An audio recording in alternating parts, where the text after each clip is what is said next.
What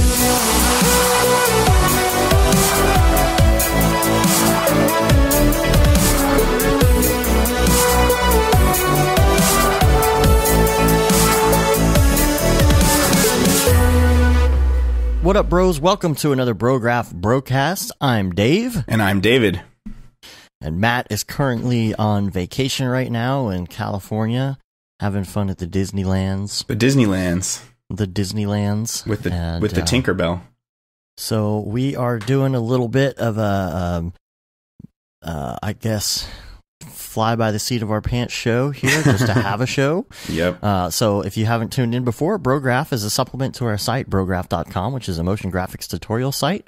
It has tutorials, plugins, podcasts, and other MoGraph stuff. So on this podcast, we talk about everything ranging from motion graphics to Cinema 4D, After Effects plugins, render engines, doing business, doing taxes, being a contractor, or working for the man.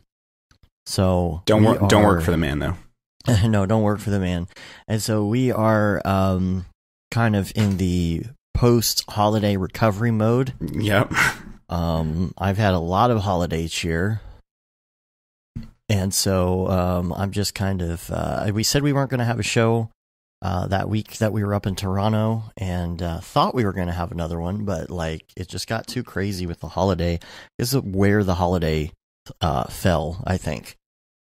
You know, sometimes it's easier to have a show like over a weekend or something if the holiday falls like smack in the middle of the week or vice versa. But it was just such a weird place. I guess vacations happened and stuff like that, and we were like, "Hey, there's no show. We should probably do one." Also, we were just like working 24/7 at Joel's place. You know, there was just not really time to do it there. And then getting back and all that stuff. You know, there were flight problems and stuff like that for me, so I ended up, it was really close to the holidays, and because I actually stayed to see some friends up there, so and I have to mention something about that in a minute. But yeah, so I had trouble getting back. I ended up having to drive, so that was fun. And drive so ridiculous, dude. I can't believe. Yeah. I mean, I just, had to be home for the holidays and didn't really have many options. So it was like, all right, well, I've got to 2-hour Uber to Niagara Falls and walk over the border, and then how does that work? Like, how far did you have to walk? And you're just like rolling all your gear and stuff, or I guess you didn't have much. You literally roll your stuff over this bridge that goes over the falls, and in the middle, that's insane. There's well, at least a line that's that pretty. says U.S. Canada. At least that's pretty, right? Yeah, and then you go through. There's nobody there. You know, I mean, how many people are really walking over like that? So you're over the board. They didn't even look at anything. You don't even go through security. So I just saw the episode of The Office where Pam and Jim get married at Niagara Falls. Mm-hmm. So yeah, kind of reminds me of that. Hopefully it was, It's funny because I was thinking about that the whole time I was crossing. Right. I was like, that's where Pam and Jim got married. Yeah. So went over in like 2 seconds, went through, no securities, no like anything. It's nuts, dude. Just You could carry anything across the border, I guess. Weird. And then not even a metal detector. Just you go through, and then got in another Uber, went to Buffalo, and rented a car from there, and drove 22 hours home. So it's insane. How many times did you stop? Like, what did you drive? Like 11 or 12 hours at a time, or what? Yeah, I stopped to sleep in Columbus, Ohio. Okay, but you still then had to like drive 11 hours a day or more. Mm-hmm. That sucks so bad. And on the way back, it was the most torrential rainstorm I've ever seen. Oh, that's terrible. Like the southern states, and I thought I was gonna die. Yeah, it was pretty bad. That's terrible. My tolerance for driving long stretches has severely decreased, I think. I just get tired really fast. Like, I used to drive really frequently, like 13 hours straight to Tampa and back, for like the holidays and stuff. But maybe it's just that I can be lazier because Chelsea actually helps me with driving. So like, we had this pretty sweet setup. We drove to for the holidays to Tucson, Arizona. and we had like a little mattress in the back for Cyrus, so we would all kind of rotate and just take naps back there. It was pretty dope. Like just get all cozy and like fall asleep for a few hours, get refreshed, and take over. Yeah. See, that would definitely help me quite a bit. Yeah. It would have helped me quite a bit to do a switch off. But what I was going to say about Toronto though was I did not realize that, we've talked about this Ghostbusters VR thing in New York, and I guess they've installed it in a couple more places. So, this was actually, I thought this was a VR game that you were telling me about, but this is actually an installed, similar to like The Void or something, right? No, it is The Void. Oh, no way. That's super amazing. It is The Void. Okay, you got to tell me about this. I'm super excited. Okay, so that's the thing where I didn't know it was there, and I saw this game place, and it was right there in downtown, and then it says The Void, and I look, it's like VR experience, Ghostbusters, and I'm like, oh, this is the thing from New York, and apparently they've installed it in like only like 4 places. Wow. Around the globe. You know Aaron Sorensen vaguely, right? Yes. Yeah, he works with them now, like full time. He does like their amazing like launch trailer type videos and stuff like that. For The Void? For The Void. Interesting. Yeah. Well, here's the thing about this is while it was very, very cool, I feel like being a VR person, I was kind of let down. Really? Yeah, because, all right, so, I mean, it's very cool. Like, there just needs to be more of it. Okay. I was let down because it seemed too short, number one. It seemed really, really short. I did like a bunch of aspects of it. Of course, the fact that you can open doors. The thing though is that you don't have hand controllers. What? Because do you just have a gun prop or what? You just have the gun. Okay. So your arms are basically on the gun, but you can't move your arms. Actually, I don't even think you see your arms. Weird. So it's not like when you have your touch controllers where you see your arms and your fingers. You can like interact and grab things, yeah.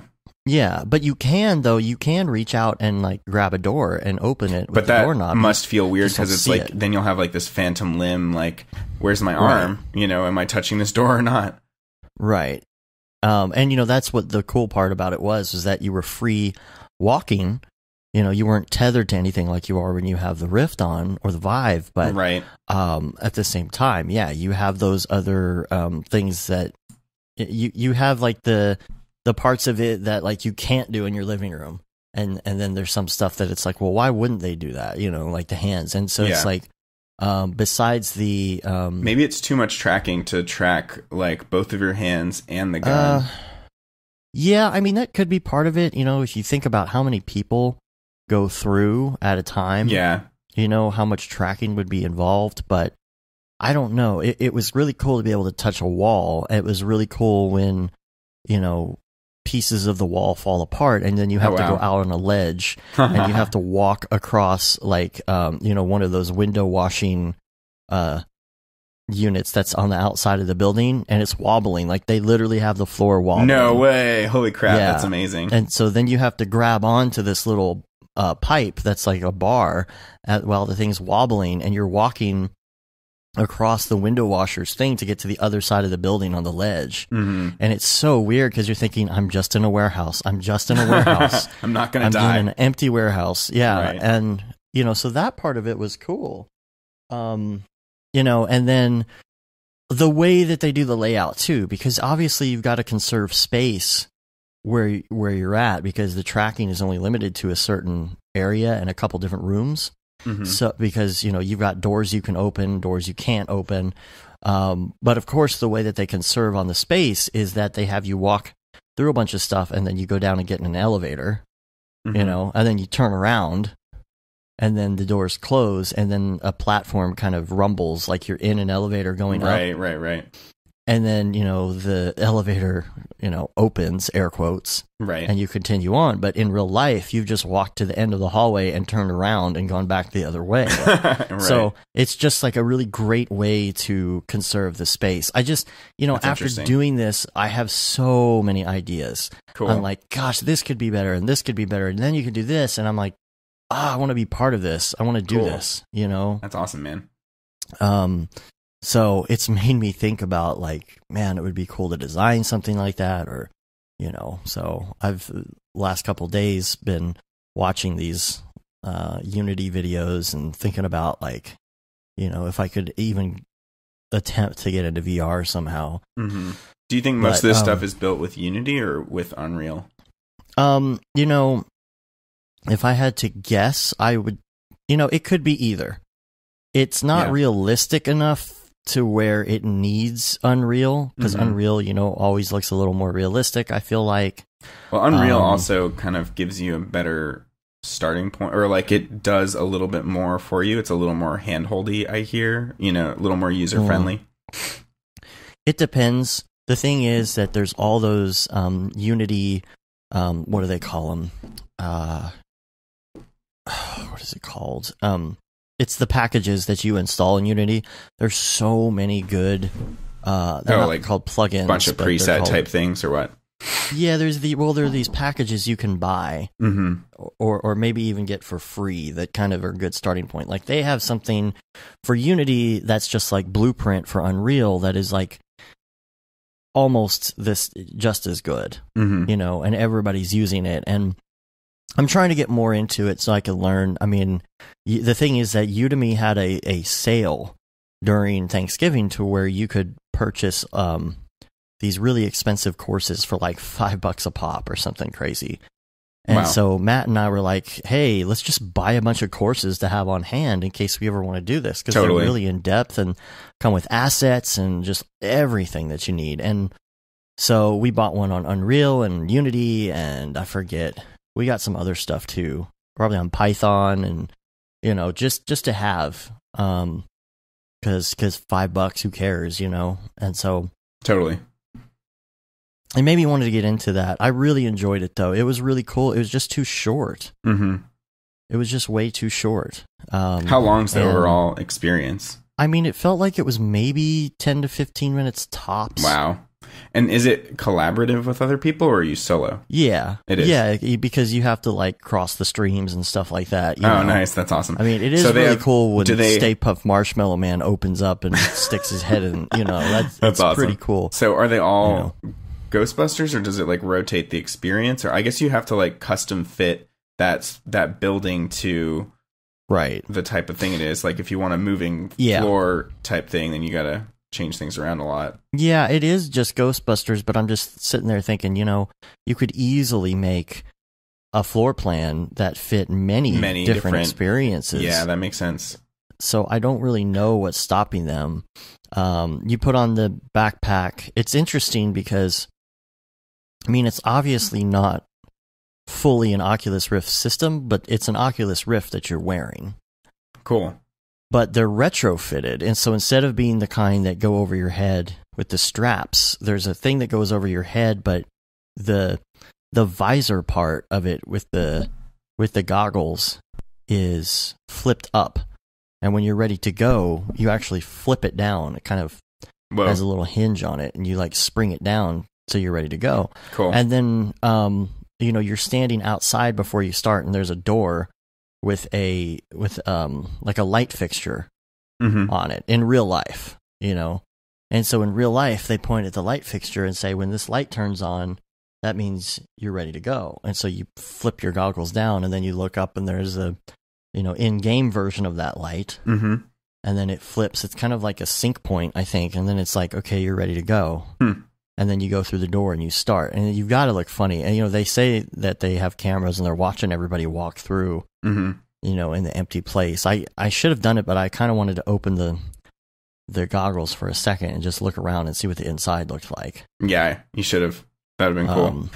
It kind of like reminds me of like the Universal rides. Like I went to Harry Potter World and Universal over Thanksgiving, and we did some of the rides like 3 or 4 times in a row. And on like the third time, I was like, "Hey guys, let's try this one without the 3D goggles, so we can actually see the legitimate props in the space." And sometimes that's an even cooler experience, just to see kind of the behind the scenes. Or like with the Universal stuff, they had a ton of like realistic or like actual props coming up at you. Like, you know, on the Spider-Man ride, when you're like climbing a million stories, they make it feel super real by actually having this crazy building prop come in and like start moving, like it feels like a conveyor belt almost of like these windows. So you feel like you're, rising up 10 city blocks or something, So stuff like that. Yeah, it's fun seeing behind the scenes when you're a nerd, when you're a nerd. So wait, they don't allow you to take off the goggles or what? I mean, I probably could have flipped it up and looked. I just didn't think about it. And it's just so short, How much does it cost to do? It's $25 a person. Okay, so you could have done another 25 and done the same thing and like tried to hack the system and like see behind the curtain. But I feel like, I feel like it should have been at least another 10 minutes. Mm-hmm. I just didn't feel like it was enough. You didn't get your money's worth. It just felt just 5 or 10 more minutes would have been like, okay, well, I know I'm paying $25.50 or whatever it is for the experience, and I know it's going to be short. Mm-hmm. It's just you're paying because it's so crazy. Like, it's just such an elaborate thing. Right. But it felt just a little bit too short. Yeah. So still a cool peek at the future of overall gaming and VR and all that. Yeah, it's a really good look at it, and I just had so many ideas about how it could be better. That's the thing, even though it was really cool. So anyway, yeah. So all that stuff reminds me that. So I went to, like I said, I went to Tucson, Arizona for Christmas, and for funsies, I brought my Oculus to hook up into my laptop, and I set it up for everybody like 3 or 4 different times at different houses and stuff, and it was totally a hit. But the first time I set it up, man, sometimes it's just a total bitch to set up. It took me like 2 hours. Really? Yeah, some of it was like just the cords, like where it's got to be, like 2 USB 3s and 1 USB 2. You were doing 3 sensors. I was doing 3 sensors. That always makes it harder. Okay. And the calibration is just the hardest part. And I almost didn't have the right thing for the headset with my laptop. It requires a Thunderbolt to HDMI, or else it doesn't work at all. Like, you can't go straight in the HDMI port on my laptop. It just won't work. Why? I have no idea. Yeah, so it only works with a Thunderbolt to HDMI, which I luckily had one of those buried away in my bag. Weird. So that got over that hurdle. But the main one was just sensor calibration, and like it just gets so finicky about where it wants them to be. Like, half the time it's like didn't detect controller, or it'll just say timed out, or like I'll get it to where it like says, like, it will tell me what to do. Like, sometimes it'll like sort of work, but then it tells me to move the back sensor forward a little bit, or like rotate one of the 2 side sensors, like tells me where to position those. Weird. But then when I do it, it'll time out again. And so I'm like, I feel like it's like, my uncle was there, and he was like watching me this whole time because he's kind of fascinated by technology. And he was like, it's just like the old days with like TV and antenna and foil and like standing up. What if I stand up in this corner? I like literally have my uncle like walk around and like hold the sensor at different places. And I'm like, oh, we got it there, but that's not a place where we can actually put some furniture. Dude. Yeah. Like I don't even like, half the time I don't even calibrate these things. Wow. Like, I just set them back on the desk. I'm moving them around. I'm just like, no, that doesn't work for me. I've had so many issues. And at some point I like almost gave up, and he was like, you need a drink. He like got me this like glass of like gin and, just super strong alcohol. But that actually made it work. I got it working like 5 minutes after that. Oh, see, alcohol is the solution to all life's problems. But yeah, it's funny. I think it also has to do with like the room. Like, if it's all super white, then it can't.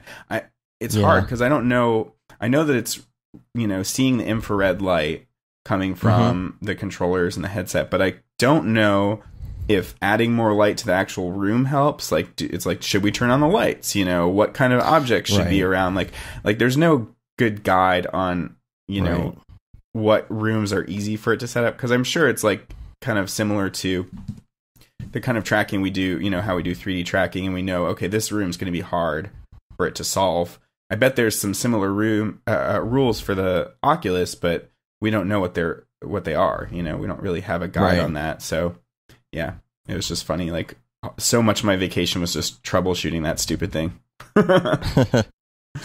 Well, I got to set it up a couple more times in the next few days just to show some people, and it'll be interesting to see if I have the same issue at different locations. Mm-hmm. I don't know. Yeah, one of the most fun parts about VR is just seeing people try it for the first time. Yeah, you know? and just be blown away. Yeah. It's like you try and describe it to them, and then they watch other people play it, and they're like, "Oh, that looks like it could be fun." Yeah. And then they put it on, and they're like, "Oh my god!" Yeah, and some people are like too shy to try it, or like there were two of my, I guess they're my cousin's daughters. Like they used to be so much more chill. I won't talk, shit about them, but they've like evolved into their teenage forms, and they're super, like.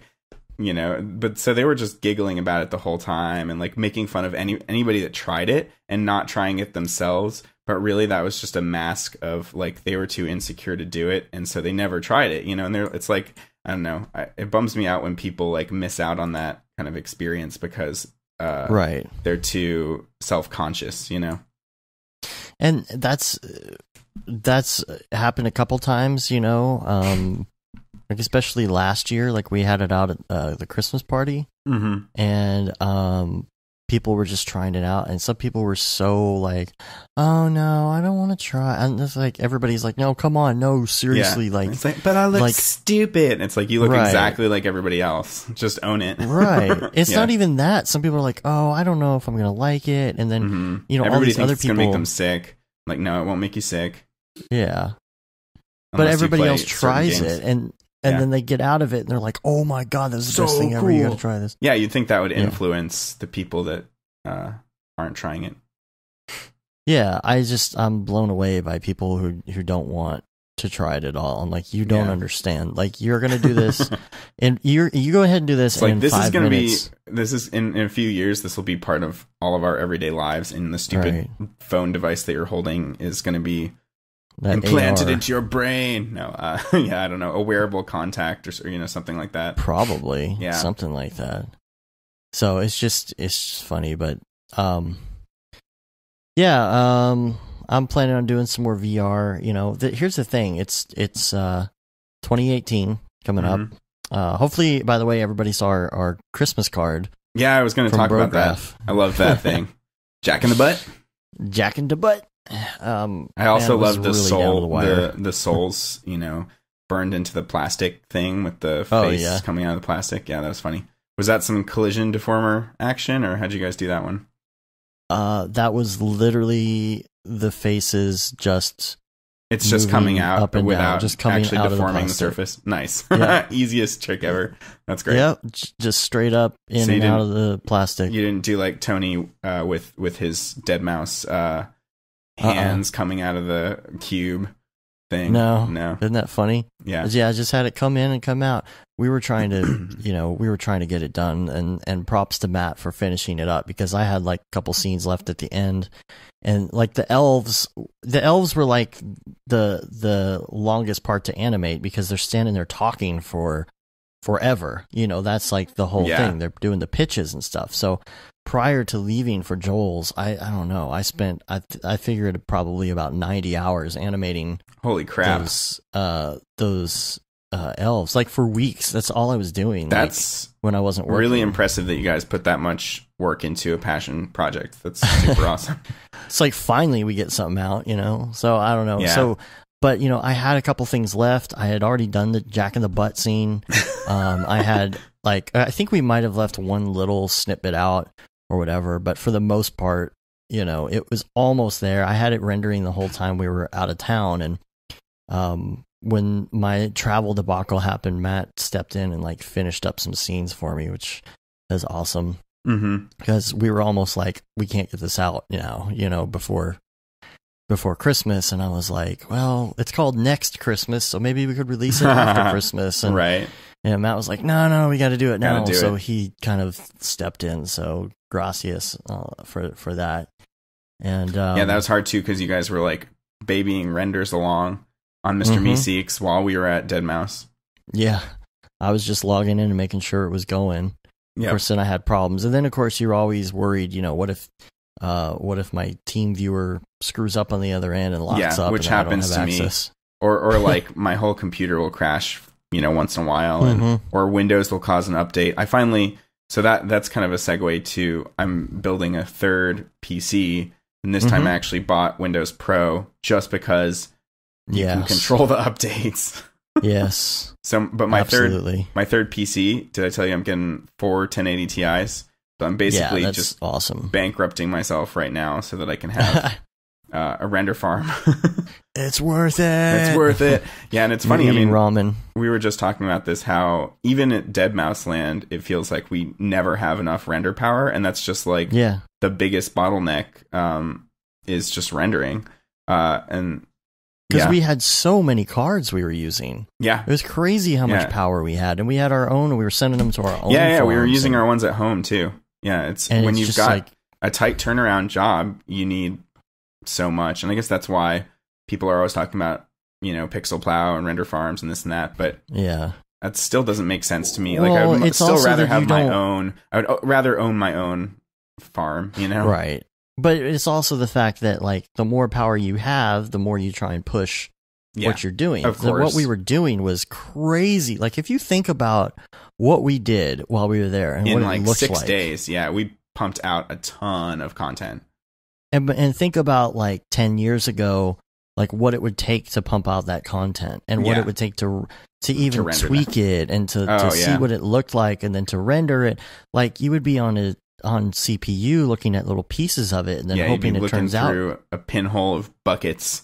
And then try one frame, and then do a wireframe, and then it would take days, and then you would send it off to render. And so now that we have all of that power, we're pushing the limits of that. And even though we had a ridiculous amount of render power, it was insane, but it's like now that we can push it, we're using all of it. And so then we have another pinch in the pipe again, because then everybody wants to render at once. Yep.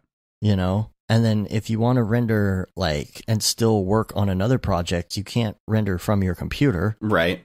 So you need to render from which is another computer. Why personally, for my solution, I at first when I was doing my space music video, I was trying to do the whole net rendering thing and having all the computers tied together on the same job at once. But then I'm like, wait a second, if I do that, I can't continue working.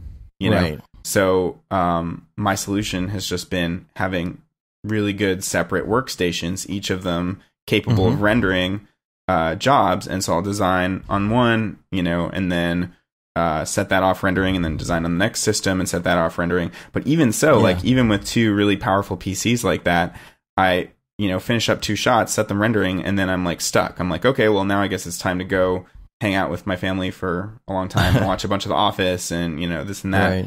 Right. But still, that feels really inefficient, and I could be doing jobs much more quickly. I mean, I think I am getting a lot more efficient. I just released my whales project, which was nearly 2 minutes of animation, and I did that space whales with clouds. But I did that in just 3 weeks, which felt really good. But still, the whole time I'm rendering stuff round the clock.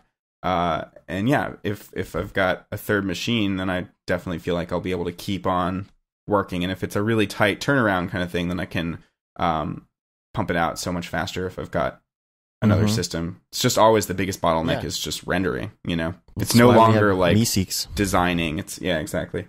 Yeah. Yeah, so I mean that'll get better, if we get better technology. I've been reading some of the rumors about the 2080. The what? Is that what they're jumping to? 2080. Yeah. Oh, no way. I thought they were going to do an 11. I figured it would be 1180. I don't know. That's what I saw it called. I mean, I believe you. Yeah. I guess 1080 just sounds cool. It's like a Tony Hawk Pro Skater move, do a 1080 and then to a 1080 followed by a backflip 360 to an ollie. Exactly. I don't know. You got it. I don't know. I know all these terms because I played so much SSX back in the day. Yeah, I loved SSX, dude. That was the best. That was the best game. Tricky. Yeah. Tricky. Combo. Yeah. Yeah. Yeah. Yeah, the latest SSX games are not nearly, they don't have as much character. They're lame. Yeah, I always hoped they would bring back some more SSX into some of the newer consoles, but nah. No. Lame. So yeah, that was a total derail on that topic, but so with all of once I've got this machine assembled, I'll have one system with two 980 Ti's, a second one with two 1080 Ti's and one 980 Ti, and then the third has four 1080 Ti's. So that's Mark calculated that for me, and it's a 1361 bench total. Nice. Pretty dope. And I've retired, like, my 780 Ti burned out, and I don't think it's under warranty anymore, so that one's just dead. And then the 760 I retired because that one barely helps at all. And then I gave Cyrus my 980, my 980, because it's that design with the fans in the bottom, and I don't like it anyway, and yeah. So, yeah, he was super happy about that. That was one of his Christmas presents. Oh, nice. PC Master Race. Yep. Trying to think, what do we have? Two 1060s, 1, 2, 3, 4, 5, 6, 7 980 Ti's, 4 1080s, Founders Editions, and a 780, something like that. So it's not bad. It's not bad. No, that's awesome. Spaced out over many computers. So, there's always an option, at least, where you could throw a render to, even if it doesn't have quite as much render power. But yeah, I think it was Brandon Clements who was writing something about the 2080 or something on Facebook the other day, and I was like, really? Cool. So, already? Yeah, it seems like a 1080 Ti just came out recently, it feels like. But that's somebody we need to have on the show as well. So. Oh, totally. We still haven't done that. Yeah. So going into the new year, we have a bunch of people we want to talk to, including him, Noseman, who I did see up in Toronto, hung out with him a little bit. Yeah, that's and always fun. I saw him recently too in LA for the Maxon Christmas party. He's awesome. Like, such a great guy, and such a great guy to talk to about and just nerd out about Cinema 4D. Totally. And as well as like history and stuff too, which is great because he knows so much about history, and he's like, well, actually the reason is because in 1821 in October, like he knows all his dates and cool. It's funny. Yeah. So we're going to have a whole bunch more people on the show. What we're going to concentrate on 2018 is something that like I've been thinking about, like me personally, like what are my goals besides like continuing in the business? I think I've mentioned this on the show before. I want to put more content out, just stuff. I just want to make more stuff, not necessarily client stuff. Just try things and experiment with things. X Particles 4, just put more stuff out there because I don't have enough out there. I'm very technical, and I sometimes don't sit down and just experiment enough and just do things like that. So there's that. Maybe learning a little bit more Unity, trying to get out another plugin or something. There's a lot I want to do. Same. And I think my goal is just to do only 3D jobs this year. Like, even when it's tempting to like take on a color job or one of these other odds and ends, kind of like, oh, it's just a removal, it's just roto. Though I might still do roto, because roto I love in some kind of weird way where I can just zone out and listen to an audiobook and feel like I'm getting paid for listening to an audiobook. More power to you, buddy. No, I definitely sometimes like mindless jobs too, but on the whole, I just want to do 3D work, and I want to get more established in San Diego, and just get more LA clients, raise my rates, which I'm doing for the new year. And also I have to, like, Chelsea and I are remodeling our garage to make it a super slick workspace. Nice. Master control ship deal. And yeah, nice. Power is going to be such an issue. We have to get an electrician to like totally rehaul the garage, put in can lights, and like, I mean, right now I don't even know like, I'm going to build my third computer, and I don't even know if I can have it on the same outlet or circuit. You'll probably be fine. I mean, obviously the ultimate test of that is just turn everything on. If you have an air conditioner, or a fan or anything on that circuit, turn it all on, and then make every computer render something with all the cards at once. Things have been getting weird, though. Like, currently I have my iMac. It's getting weird. Currently I have my iMac and both of my big PCs on the same... I mean, it's on I don't know. I'm terrible at talking about electrician things. I know, it's just like two outlets, it's just on the same thingy, right? It's on the same breaker. Breaker, yeah. Is it 1500 watts or 2000 watts or something per outlet or per plug or something? I don't know anything. Oh, as far as how much you can do per plug? Yeah. I mean, you probably have 20, you're probably on a 20 or 30 amp breaker. Okay. Most likely a 20. That means nothing to me. Tell me in watts.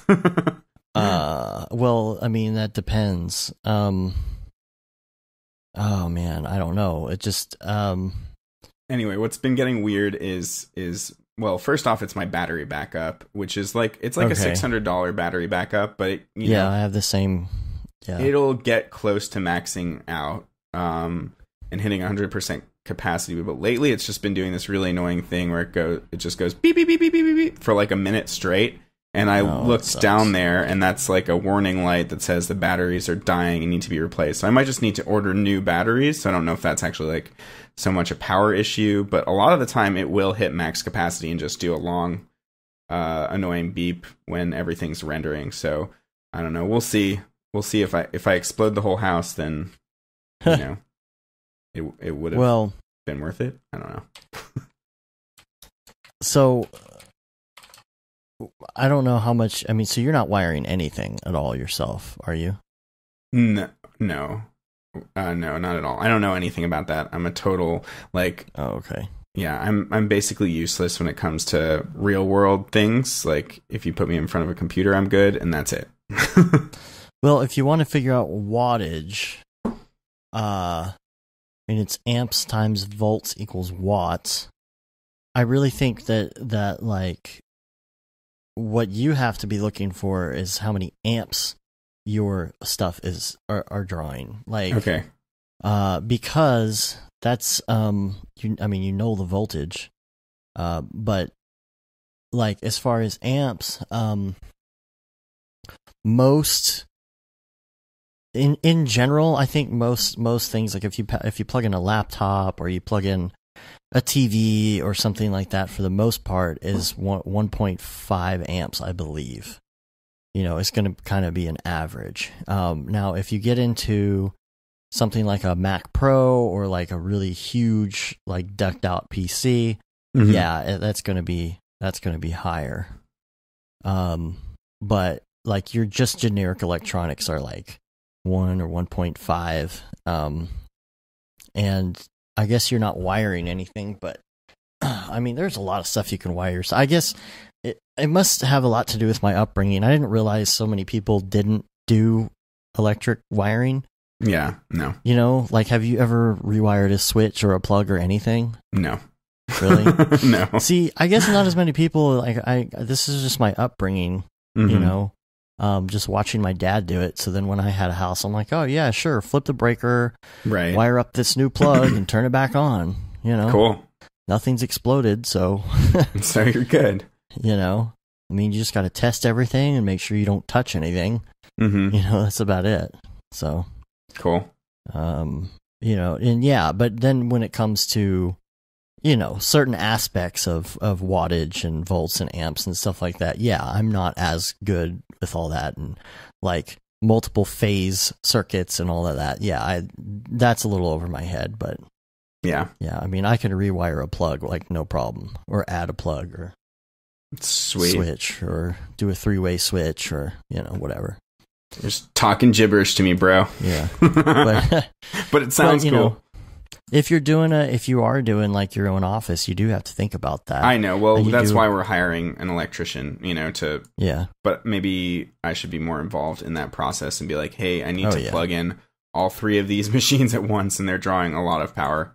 You got to tell them what the max is going to be. Because, like, that's the thing that's been going in my office lately is, or back in the summertime when it got mm-hmm. really hot, adding the air conditioning and adding Meeseeks all at the same time, everything would be fine. Oh, yeah. Except I would start running Meeseeks and then it would get really hot. And so what do? I turn on the air conditioner. AC. That's true. And actually, I will have to, come summer, I will have to, have an AC in that garage as well.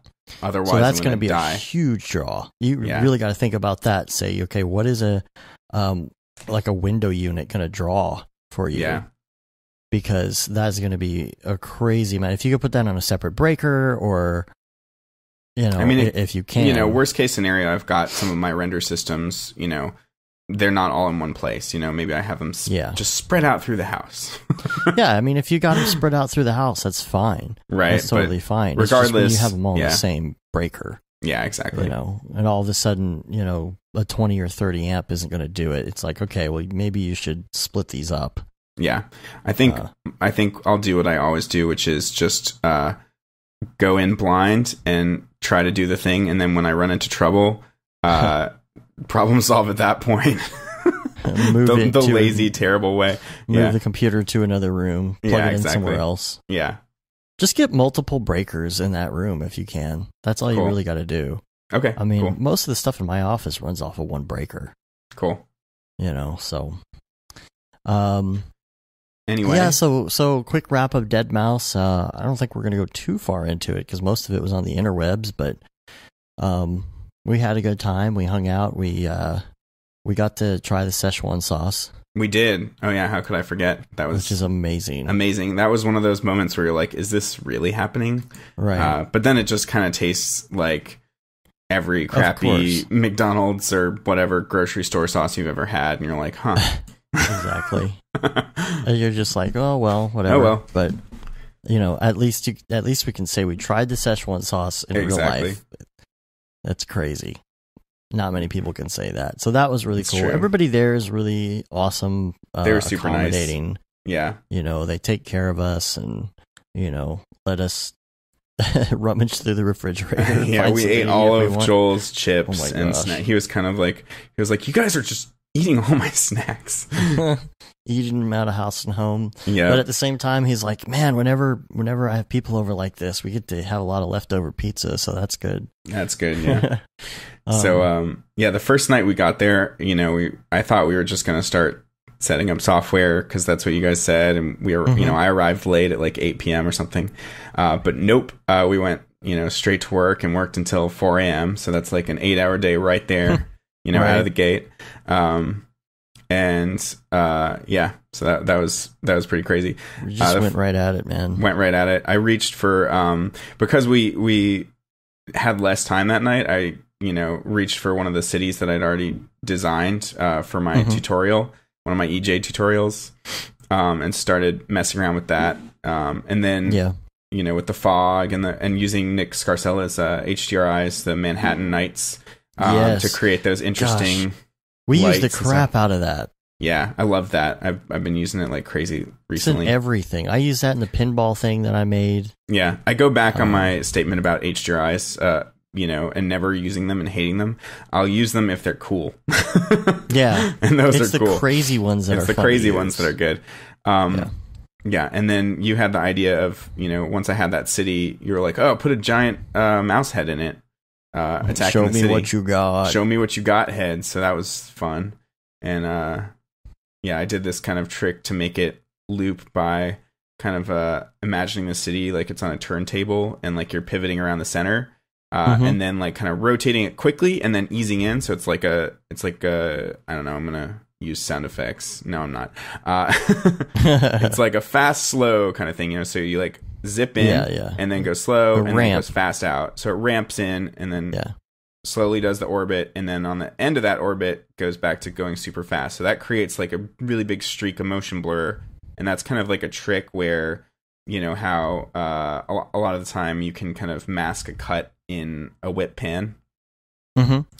Same kind of deal. So like you're rotating really fast and everything streaks out motion blur, and then it's normal. So in that really fast motion blur rotation, you can kind of mask a cut. And so it makes it look like it's rotating onto itself. Like you're seeing the front of this thing and then you're whipping around to the back of it. But it's actually just the same thing over and over again, if that makes sense. Yeah. So that was kind of a fun trick. There's so many people on the live stream. It's insane. Like 800 people at any given time. I know, it's so crazy and like overwhelming, and it's like extremely distracting. Like there were some days where I'm like, I can't even look at this thing right now because I'm just going to get sucked into it. It's like worse than Slack. Right. Yeah. So we went on our crazy ATV adventure as well. Man. that was kind of terrifying, but also fun. I'm glad none of us died. It was terrifying. I've never driven one of those before. Me neither. It was not as easy as I thought. And I'm a mountain biker too, and so I thought, oh, these handles are going to be just the same, but they're way more loose than like a bike. So yeah. I feel like I injured my thumb just by trying to hold it steady, because I thought that you're supposed to keep keep the throttle going at a constant pace. Yeah. But really you can just kind of pop it a bunch of times and go like, rum, rum, rum, rum, you know. But yeah, I kept trying to like hold it steady, but that would mean that my thumb would get really cramped up.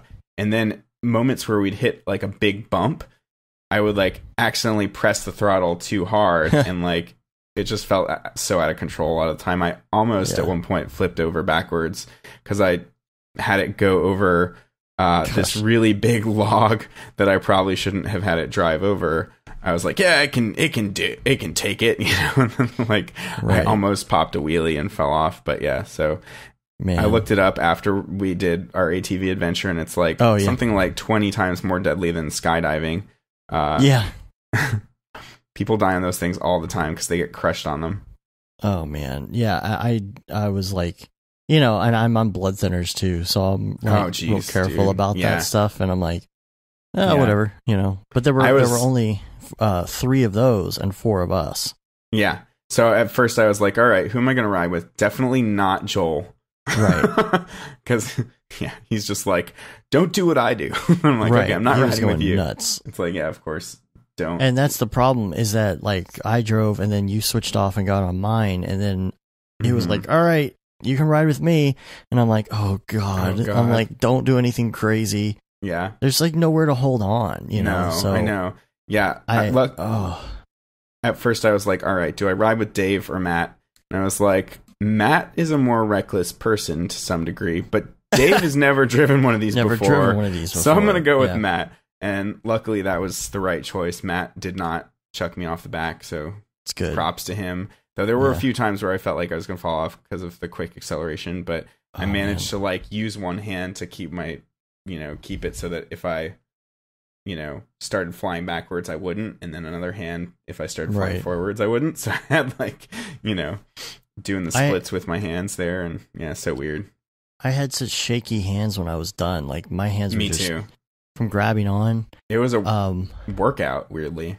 Yeah. It was. And like, I think we both said we were sore the next day. And then, my legs were super sore from just like, it was like riding a horse or something, Well, yeah. And from sitting on the back of that, and holding on and bumping up and down so much. And the fact that I'm on blood thinners. Right. I bruised my bottom. You bruised yourself so bad. I was like, man, this really hurts from like hitting the back of the back seat or whatever, just banging up and down on it while we were going over everything. And then I look and I'm like, oh man, that looks terrible. Like black and blue. It's like I got punched in the butt. Yeah. But no, it was still fun. We were in the snow and everything, and got to see the farm and dead goats. It was super fun, but like I really liked the open clearings the most because then you can actually go fast and like be a little more free with it. But Joel, took us on these like back trails that had logs and trees everywhere, like winding through and like going down into like icy gulches and back out. And it's like, what the hell? This is like super advanced course for us right now, bro. Right. Yeah. You hit a tree. Yeah. Yeah, so it was fun, and we came back and just did more days of creating content. So it was nice to have the time to do it that time. Everybody was great. So he had some funny chat names for me. First day I was or maybe it was second day I was Try Hard Jesus after I made that city with the mouse. The next day I was Try Hard Jesus. So Try hard with a vengeance. With a vengeance. So I rolled with that and try another day. Yeah. But I used the crap out of the French Monkeys awesome Kit Bash pack. Oh, I think we all did. Yeah. A little bit. I used a couple pieces of it in my pinball machine. Totally. Because there's so many pieces where you're just like, this could be anything, right? Like, this could work with anything. So totally.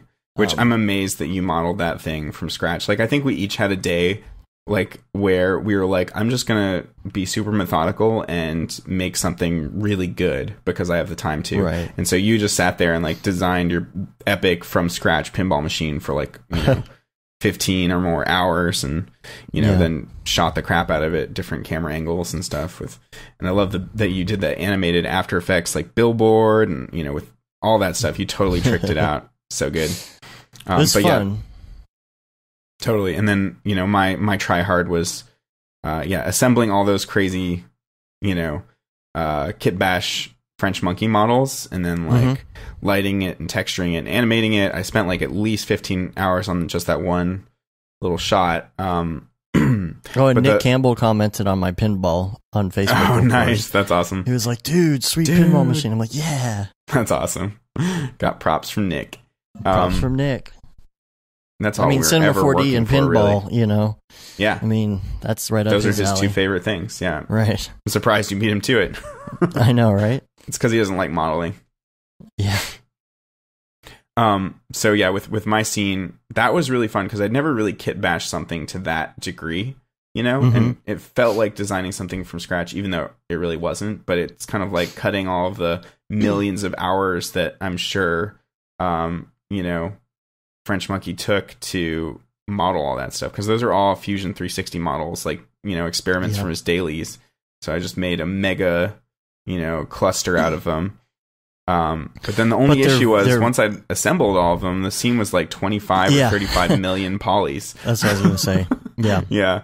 So that was an exercise in you showing me how to use the new polygon reduction deformer. Which then brought it down a ton, but it took me like 3 hours to reduce everything, because it would just like have to churn on every single one of those models separately, and then that's why it's kind of better to do it when you bring it in, because it feels less of a chore if you do it one by one than at the end. That makes sense. But yeah. I mean, that's what I did with the couple pieces I had of his in my pinball machine. I was like, I can't make this that big. Right. You really got to rely on instances if you're doing that too. Yeah, which I didn't, but that would have cut my poly count to half. But like using that polygon reduction deformer cut it down from like 10 or 15 times what it was down, to like one time. You know what I mean, right? Yeah. So like, I think I went from like 25 million to 2 or 3 million total. So really it was more just that reducing the polys, because with instancing that would have been good, but that, I only had one axis of symmetry. So it was just like I would duplicate each model once, but that's it. So that's not a huge deal. Whereas like just the raw, size of some of those models was insane. Yeah, you could do like almost 80 to 90% reduction on a whole bunch of those. Yeah, all of them I did around 90 or more. Yeah. I mean, sometimes it would noticeably jack up the model, and in which case I would dial it back. But yeah, there were only a couple times that happened. Yeah. Anyway. That's something you got to watch when you do that stuff, because some of those models, I mean, you never know. You never know where these things are coming from, especially if you're buying stuff off TurboSquid or, and that's something I pay a little more attention to now. It used to be back in the day, I used to get crappy models, and so I started paying attention to, like on TurboSquid, if there's a wireframe or a polygon count to make sure it was up, and now I'm making sure that it's not too high. Right. Yeah, it depends. I want it to be if it's like medium. A hero asset, then you do want it to be really high, Exactly. Yeah, and if you're kit bashing something way in the background, exactly, then it could be low. And interestingly enough, I heard the word kit bashing used in another form this week, and I'm guessing this is where this term comes from. Possibly originally is that there's a series about 80s toys right now on Netflix. Cool. And the first one is about Star Wars. Yeah, kit bashing comes from Star Wars when they were doing those greebles and, creating lots of little like patterns, like little things that you could stick onto other things to give it more detail, right? Well, this was actually from the characters themselves, because they had a very short timeline to create all of the characters, like the action figures and stuff like that. So they were using existing characters and existing pieces they had, and they called it kit bashing. Oh, interesting. Taking, arms from this character and then adding some clay and then remolding it and putting all these, they're like, oh, well, Luke Skywalker's torso is actually from this, other character and that kind of stuff. So I thought it was interesting they were using that term. That's cool. Yeah, that must be where it came from, for sure. Mm-hmm. So day 2, or maybe this is day 3 at this point, mm-hmm. I was like, I woke up and I was pretty exhausted. I had stayed up super late finishing that unicorn engine, whatever, render. And so I was like, man, I'm tired today. I'm going to phone it in. Just call me Phone It In Jesus. So Joel renamed me to Phone It In Jesus. And so I phoned it in for me, but I think it was funny because he was like, this is phoning it in? You took a freaking VDB volume and shot some lasers through it. But yeah, I was just relying on techniques that I already knew. So it wasn't like pushing my limits at all. So I just stripped out everything of that exact same scene from the previous day, except the walls. And then I just created like a fog volume out of that electric noise that I've shown before and did my little trick where it animates. And then I just animated some capsules that had an emission on them, So Mm-hmm. it's just like glowy lights in some fog, done. And that didn't take too long, and just set that. It took a long time to render, but it didn't take a long time to design. So that was my phone it in day. Yeah, but your car thing you did was my favorite by far. Sweet. Yeah, so that was day 4, 5, and 6, I guess. So Joel was playing with his McLaren scene, and he wanted to replace all of this Rocket League content, because Rocket League is not really that, popular anymore, or it's mm-hmm. not the same degree. And so it's a kind of similar vibe. So he had this McLaren model that was amazing. And then I started to show him how to make like a road texture and get it to loop and stuff. But at some point he was like, hey, you take this McLaren scene. So I just like ran with it, and I was like, what would I like to do? So I was like, first off, wet pavement. Wet pavement always looks cool. Yeah. So that took a long time to figure out, just nailing that wet pavement, because I had issues with like textures repeating, and I had to like overlay multiple noises together to get that kind of repetition out of there. And I still see repetition in it that bugs me, but nobody else is going to notice that. But at least reduce that, because like when you're looking at that big of a stretch of road, but then you still want to see like pools and details in the puddles, but you also want them to be unique. Like that can get like to be a pretty hard problem to solve. So yeah, I got the wet pavement going after watching like some of David Brodeur's tutorial on it, which is a really good one. And then there's this other one, I can't remember the name. It's on my Octane tutorial list. If anybody wants to check it out, just go to my site, which is arievvisuals.com. And then I've got a resources page, which has my giant mega list of Octane tutorials. So I actually referred to that for my own. It's just an easy way for me to like look up tutorials on Octane. I'm just like, oh, what was that one? So I go to my own list and then find it. So, but yeah, that was a lot of tweaking shaders, because this tutorial shows you how to make it so it's not just like a hard divide between the reflective pools and the road surface, but you get kind of this sheen on the area where it's more shallow. So you kind of get this like edge. So yeah, that was really cool, and I kind of dialed that in for a long time.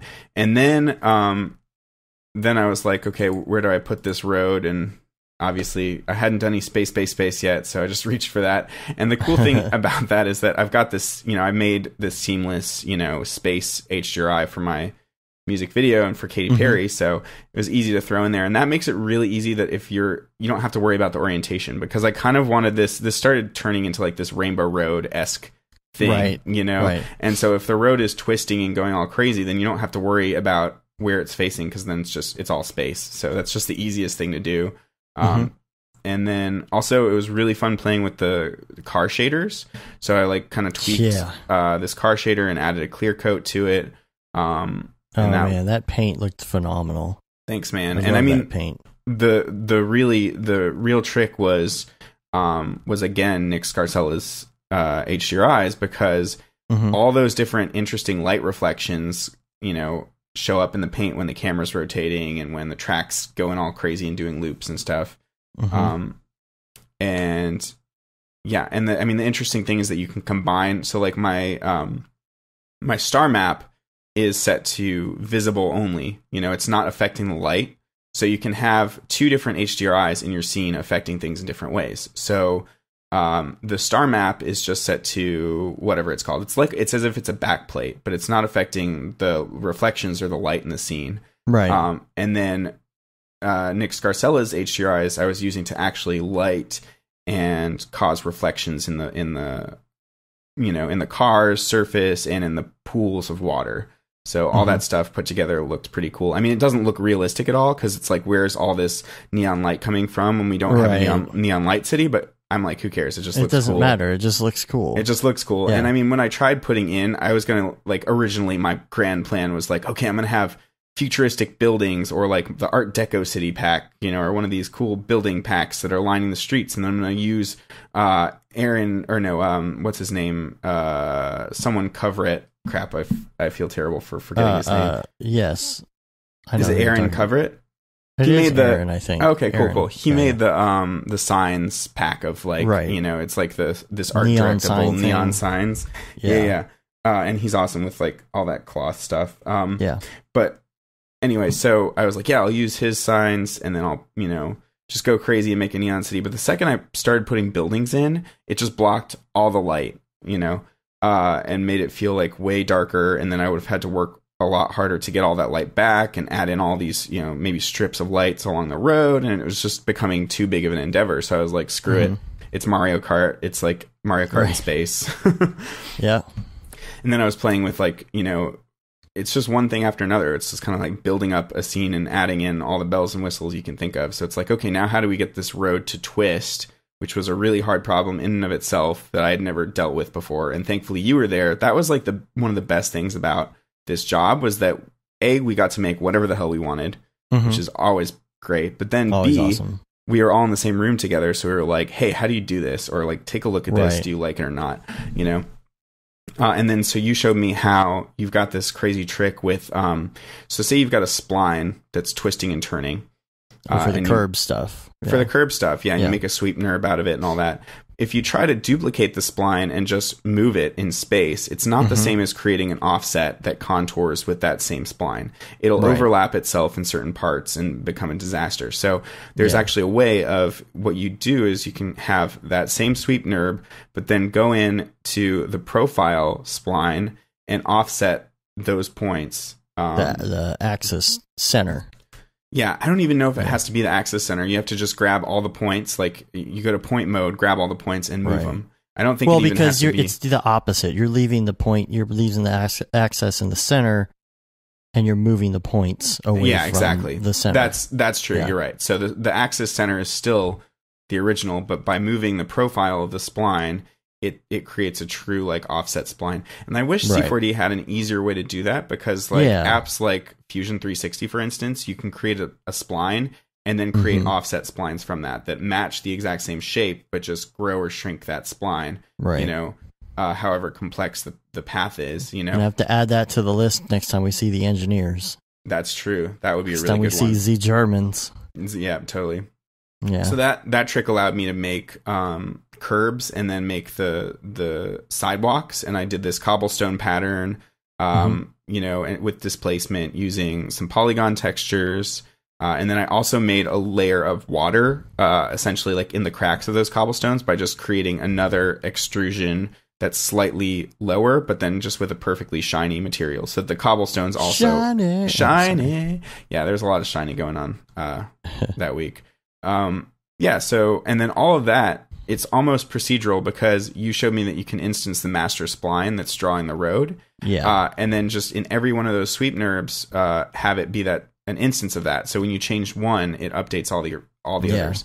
And if I that would suck, you go change your path, and then all of a sudden nothing matches anymore, and you got to copy and paste it. You have to do it all manually, which is what I would have probably done if I'd been by myself. But or I wouldn't have even gotten that far because I would have just gotten stuck with the offset splines thing. Right. But yeah, and then I also did a little bit of espresso, just linking parameters because like in the sweep, you can, have it twist over the length, which creates those cool like barrel rolls. Do a barrel roll. So when you link those like spline curves, like there's like several parameters in there. There's like the spline curve itself, but then there's like how far it's twisting. So I just linked all of those up, set driver, set driven, like the simplest. I'll probably never go beyond that with Espresso. We'll see. But yeah, so you should. I should. So when you link all that up, then it becomes mostly procedural. The only part that I'm stuck at is with like cloning on the streetlights. Oh, yeah. So with that, like you don't necessarily want to clone onto like a full curb or something, because then it's cloning onto the sides, and it's hard to clone onto something that's still parametric, right? Right. And so at that point, I don't know, maybe there's a way to do it with like a really thin sweep or something like that. I'll have to look more into that, because I kind of want to turn this into an NAB type presentation, or at the very least, a tutorial for EJ or something. Yeah. And credit you, of course, because this is all your, awesome idea. But yeah, so with that, I just ended up making those strips of polygons editable, because that's kind of at the end of the process. It's not that big of a deal. And so I would just kind of select a loop, just take the curb and then like offset it till it's somewhere in the middle of the sidewalk, or somewhere that makes sense to have those road lamps, road lights, and then get rid of all the geometry except that one strip of polygons that I could clone onto.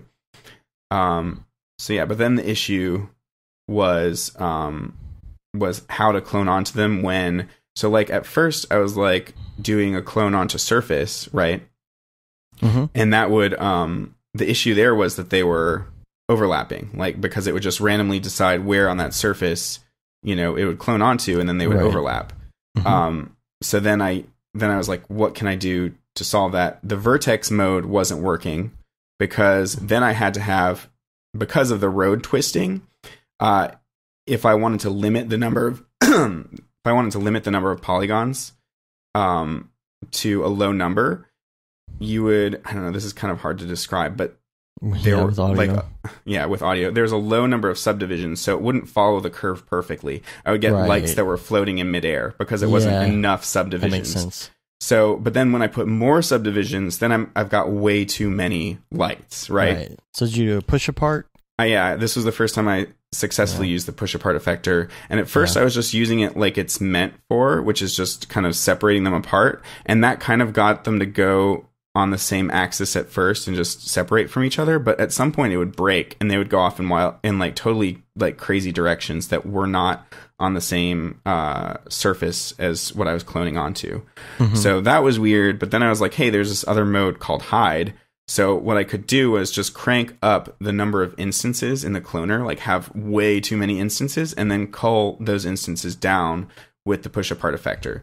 So what that meant was I got like a very evenly spaced set of street lights, and same thing with the guardrails that I put on. I would get like very evenly spaced guardrails too. So, but there was still some subtle imperfections too, because I was cloning onto surface, so there would be a little wiggle room there. So yeah, that's kind of how all that worked. Well, it definitely in my day, I've done way more road and street stuff than I have wanted to do. Like, just the nature of like some of the past jobs I've done, we ended up doing a lot of that stuff. I've often thought like it would be cool to make a plugin that actually handled some of that, because it doesn't seem like there are really anything. Yeah, that would be great. I mean, there used to be some like vague road gen type plugins, but I don't think they worked that great. And yeah, it's not to the level of control that you would want. That would be awesome. You could say, add a sidewalk, or add, just have a whole bunch of options, I would love that. That people would use the crap out of that. So, so did I tell you that I'm still, for funsies, working on this McLaren project, and the animation's over a minute long now? Oh, jeez. That's funny. I can't stop myself because it's fun. I'm like, once I get something built like this, where I'm like, wow, it looks so cool, I want to shoot like every possible angle and, do a bunch of camera moves, because that's where I have the most fun. A lot of the time it's just like, building a full animated sequence out of it. And then I started like playing around with the car drifting and doing spins and all this madness. And I just recently built a full loop, so you can do the loop to loop. And so I'm starting to shoot that scene.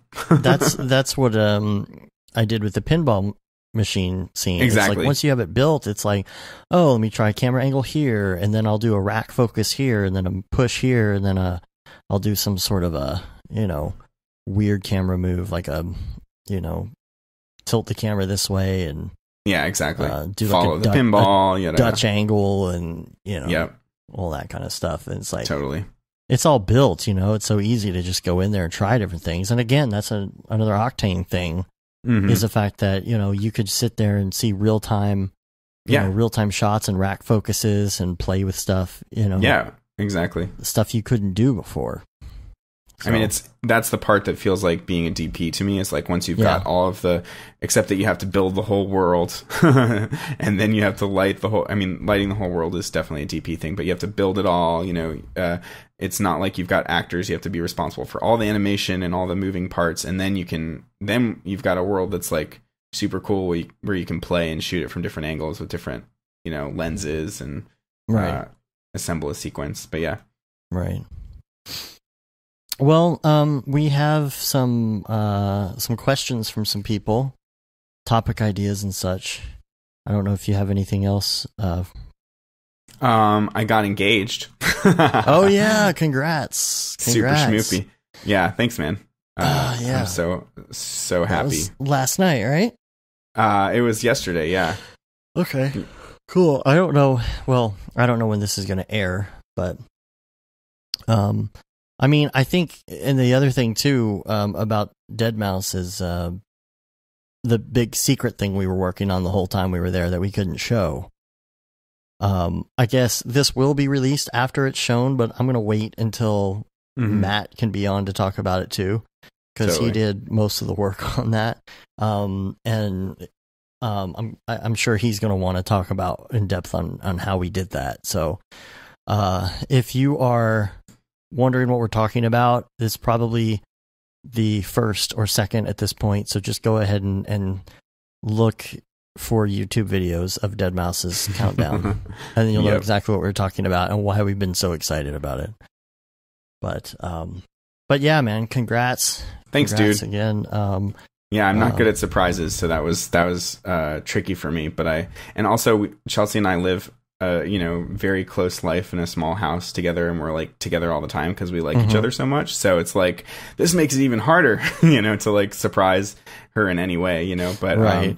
And then I got Cyrus in on it. Like the ring like showed up in this little package on my stoop, and I like managed to go and grab it, and squirrel it away. And then that same day I told Cyrus that I wanted to.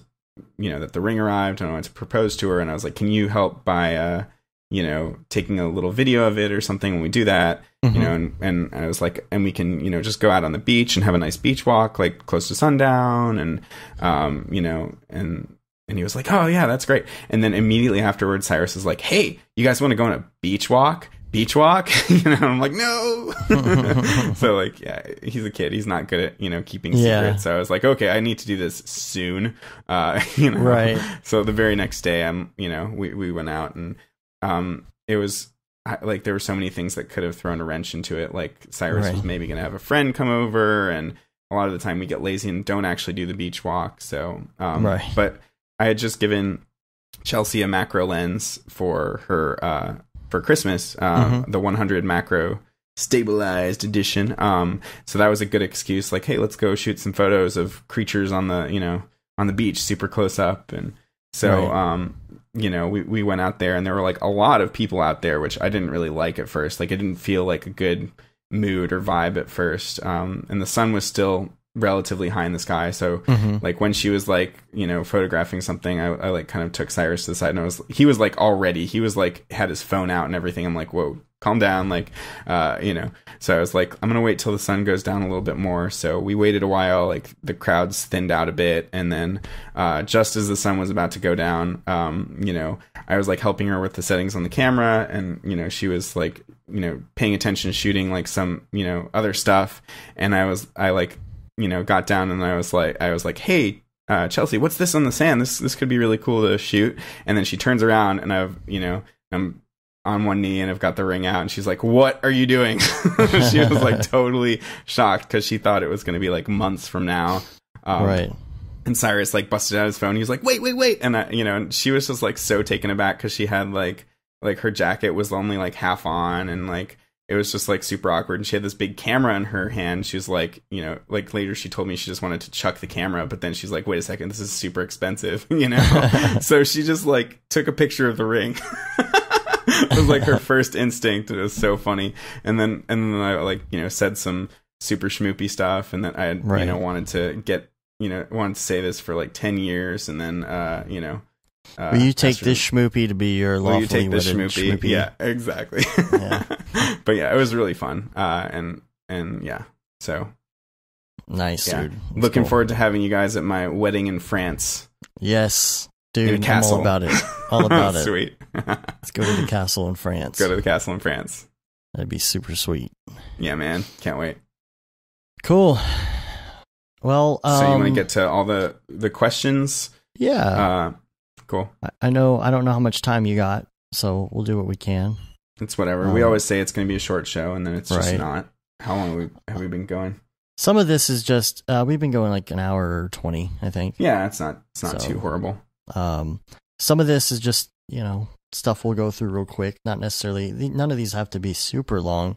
There's a couple of these at the beginning where I'm like, did we address these or not? Because we had some really long lists of stuff we wanted to talk about for a while, and then I realized that like I had cut and pasted them when we didn't get to them into the next show, and so on and so forth. And then all of a sudden I'm like, man, I don't even know what we addressed at this point. So yeah, maybe hopefully you've been listening, and maybe I have been. Yeah, I'm all up to date, so I'll let you know if it sounds overly familiar. Okay, cool. Mark said, how about discussing the rights wrongs of compositing? Did we talk about that? I don't think so. How to make your shots Houdini more Mark dynamic? or Mark Thorson? Cernosia. Okay, cool. Yeah. How to make your shots more dynamic with compositing elements like lens flares, etc. I don't know, but it seems like a topic that's never really discussed in any other motion podcast. It's a pretty important step to bring your renders or animations. Is it though? Well, it depends on who you talk to, and give it that last 10%. That look I'll definitely makes it agree real with the last nice, 10%. Clark. Yeah, it depends on. I feel like it depends on what you're doing. Like if it's if you're doing live action plus 3D, then it's going to be a ton more compositing. Like there's going to be color matching. There's going to be all sorts of compositing, 3D tracking. I've been there, done that, but my addiction lately is just doing full CG. And I personally feel that if you're doing 3D, I like the Pixar approach, which is just solving it all in 3D, because especially now with our IPRs and different third-party renderers, you can see almost everything in real time and just art direct in that one window and get everything looking good all together. Because when you're adding in all these additional elements, a lot of the time they don't match, all in the same lighting context. Like if you've got one render in one scene, it's a lot simpler, and that the lighting, all of it is physically based, and you're not breaking reality basically. So that's kind of my mindset. And I've been, lately I've been where I used to do compositing things like, I'll just add these particles in post with trap code particular. Lately I've been like, okay, no, let's do X particles and make it a legit 3D system, so I don't have to worry about matching that same 3D system in post, which just ends up being a headache and a time suck. Things that I do still do in compositing, like lens flares, obviously, though, again, I wish that could be that would be even easier if it were in Octane. Like they could build a lens flare thing into the camera imager and have different flare presets that, react to when the sun or whatever light comes into view. There's already kind of that thing with the glare. Like you can set the glare to, we were doing that on my, McLaren type renders, where we were setting the glare to be like a horizontal strip. Just a single horizontal strip, and that looks like an anamorphic lens flare. So if you expand upon that and add in those additional like little irises and elements like you do, and have basically I just want Video Copilot's optical flares to be integrated with Octane somehow. Basically, if those two would have a baby, then that would be perfect. So yeah, I mean lens flares, but one thing I still do once in a while is I'll take various like the 4K fogs or another one. The one that from Video Copilot that I used to use all the time is Atmosphere 06, right? So it's just this fog moving through the scene. Atmosphere 06, I love you. And then you have to cut out, just give it like a circular kind of, feathered edge, because the edge is visible, so you kind of make it like its own little element. And the other thing you have to do is on that one is it's moving really fast, so you have to like time stretch the crap out of it, though, because it's fog and whatnot. It kind of works to where you can give it the optical flow treatment and slow it down to like 500% slower in After Effects, and it'll still be fine. So I'll take those and layer them up. And that creates kind of a lot of the time a nicer fog, because you can see detail in it. And then if you combine that with a depth pass, this is something that I've done in previous projects. In addition to the depth pass, you can kind of grade your CG to be like milkier in the distance, like to get that atmospheric haze. Though nowadays, again, I try to solve that with Octane's built-in environment system, because that works with the lights that are actually 3D lights, and it treats it nicer. But one thing you can do is you can take those little elements of fog and mask them with that depth pass. So you can use the depth pass to get a thinner slice, because it's a 3D gradient, right? So, for instance, with my cruise ship project back in the day, I could get just like the front kind of section of the cruise ship with that depth pass, because it's all 32-bit, and I can kind of just get that section and then use that to bury it in that compositing fog. So I can have that kind of compositing fog luma matted to the depth pass. I don't know if that made sense. Yeah. So that kind of that's a little bit more like detailed atmosphere than what you would necessarily get out of 3D. Right. Yeah, I used to do a lot of that back in the day too. Still nowadays, I'm always going in and doing like a curves or I try to solve that with I try to do that with the gamma and exposure and highlight compression and all of those types of things. There's even like a chromatic aberration type thing in Octane with I forget what it's called, like specular shift and all that. And also the camera profiles, and now there's going to be custom LUTs. Like, I kind of just want all of that stuff to be built into Octane, Yeah. There's, I don't know, to me, there's always something you could do in post. Unless you're doing it the way that you did it, especially like the space video and stuff like that. I always feel like I end up doing a little something, even if it's just something small. Yeah. I could see doing some chromatic aberration a little bit, just like a slight RGB separation sometimes looks nice. And again, it just doesn't, it's really only if you really need it. It's just use your own judgment. It's not like you have to. There's no rule. Yeah. I used to do it so much more because, like just a few years ago, we were constantly trying to sweeten really bad looking sharp, ugly CG, that came from like standard and physical. Right. And you add in the depth of field in post, you add in the motion blur in post. And you still have more control if you manage to separate it out and all that. But you and I work in much probably faster turnaround environments. We're not doing some big VFX pipeline or these massive jobs that last several months, or maybe where everyone's specialized. If everyone has their own little specialty, then you can develop a pipeline where everything needs to look perfect, and you need to be able to tweak it in post because it takes too long to re-render with all the client demands. But the way that I feel like the system we've been developing is like indie kind of smaller shops makes more sense to try to just solve it all in 3D or most of it in 3D, Yeah. So, that last 10%, that's the thing too. The last 10% can be done and now that the last 10% can be done in camera, it's like, that's the other thing.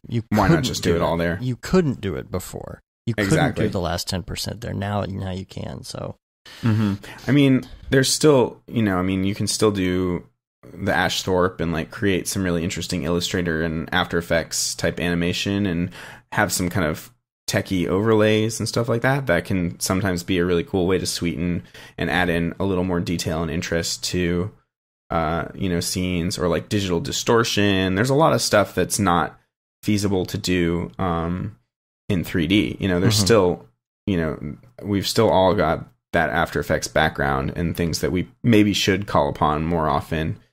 I'm really missing that trap coat shine. Got to dust it off. Yeah.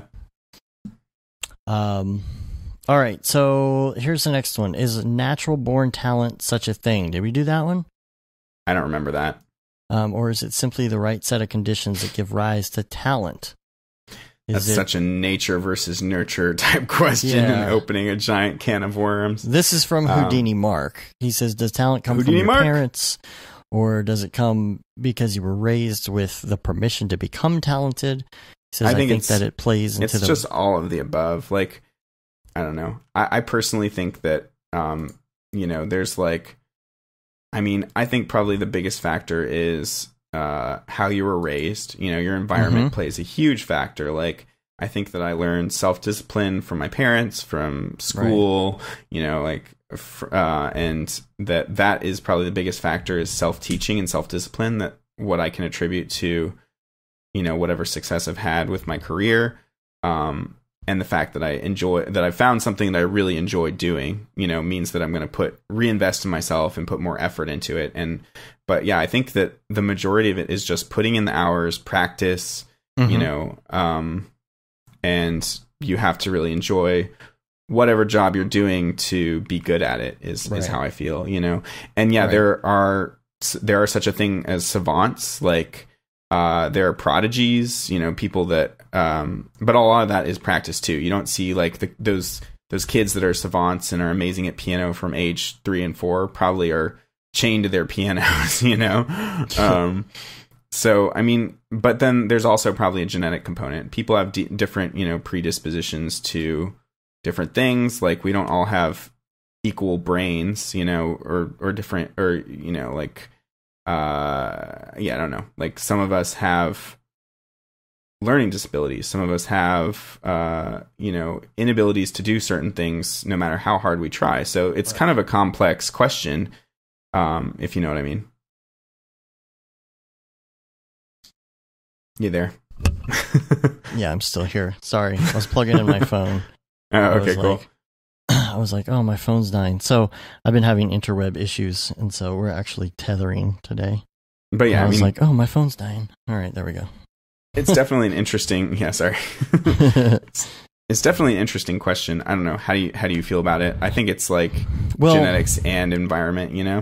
The other thing that Mark says is, he said, I feel like everyone in our industry. Wait, hold on. There's something else he said too. He said, okay. I also think about people who put in the time. I feel like everyone in our industry grinds super hard at trying to become talented, and everyone succeeds at this in one way or another. I feel like everyone has the ability to become ridiculously talented at something. It's about finding the right fit. Or can we all grind away at something that we suck at and eventually become talented at it? Yeah, I don't know. And I think it really depends on what your interests are. Like, even in, like, 3D is such a broad world, and we all gravitate towards different things. Like, you're going to gravitate more towards espresso and a lot of these other things that I'm not, modeling, like a lot of these things. And so, yeah, personally, like, there are certain things that feel easy because whether it's my background or my genetic makeup or whatever those factors are, there are certain things that feel like I'm hitting a wall when I try them. And so I'm not going to try as hard at those because they're not as fun and they don't necessarily come as easily to me. Maybe at some point I'll get over that hump and there'll be some kind of like, learning that I do, that will make all of that stuff come together, and I'll be like, oh, never mind, I get espresso now, and I can. You totally will. I'm telling you. I believe you. It's just, it just doesn't feel cool, and to me, or it doesn't feel like it would help what I want to do enough, or I don't see maybe the purpose to it as much. So I'm not maybe going to grind as hard. So yeah, I think a lot of it is that grind, but then it's also what naturally feels good and fun to us. And so we'll be internally motivated to do that kind of stuff. I think, okay, for example, I've done like a bajillion 3D logos in my time because where I was working, we used to do all 3D logos. And so it's like I put in my 10,000 hours of logos, and it's like, does that mean that, and I can do a good 3D logo now, but it's still not that fun. Right. It's not that fun. And does that mean I'm talented at it, or that I've just here's the done other it 100 thing, though. times? Is that you can also plateau at something if you're doing the same task over and over. Doing the same task over and over is not the same thing as learning. Right. Like, at some point you get to a saturation point. Like for me with color jobs, I can do that same color job over and over. And I've got at the beginning, there was a lot of learning, and there was a lot of, this upwards trajectory, and I was discovering new things, and I was searching out color tutorials and getting better. But at some point I hit a cap where maybe I would need to go and do this full time, or I would need to be an apprentice at a legit color studio with better tools.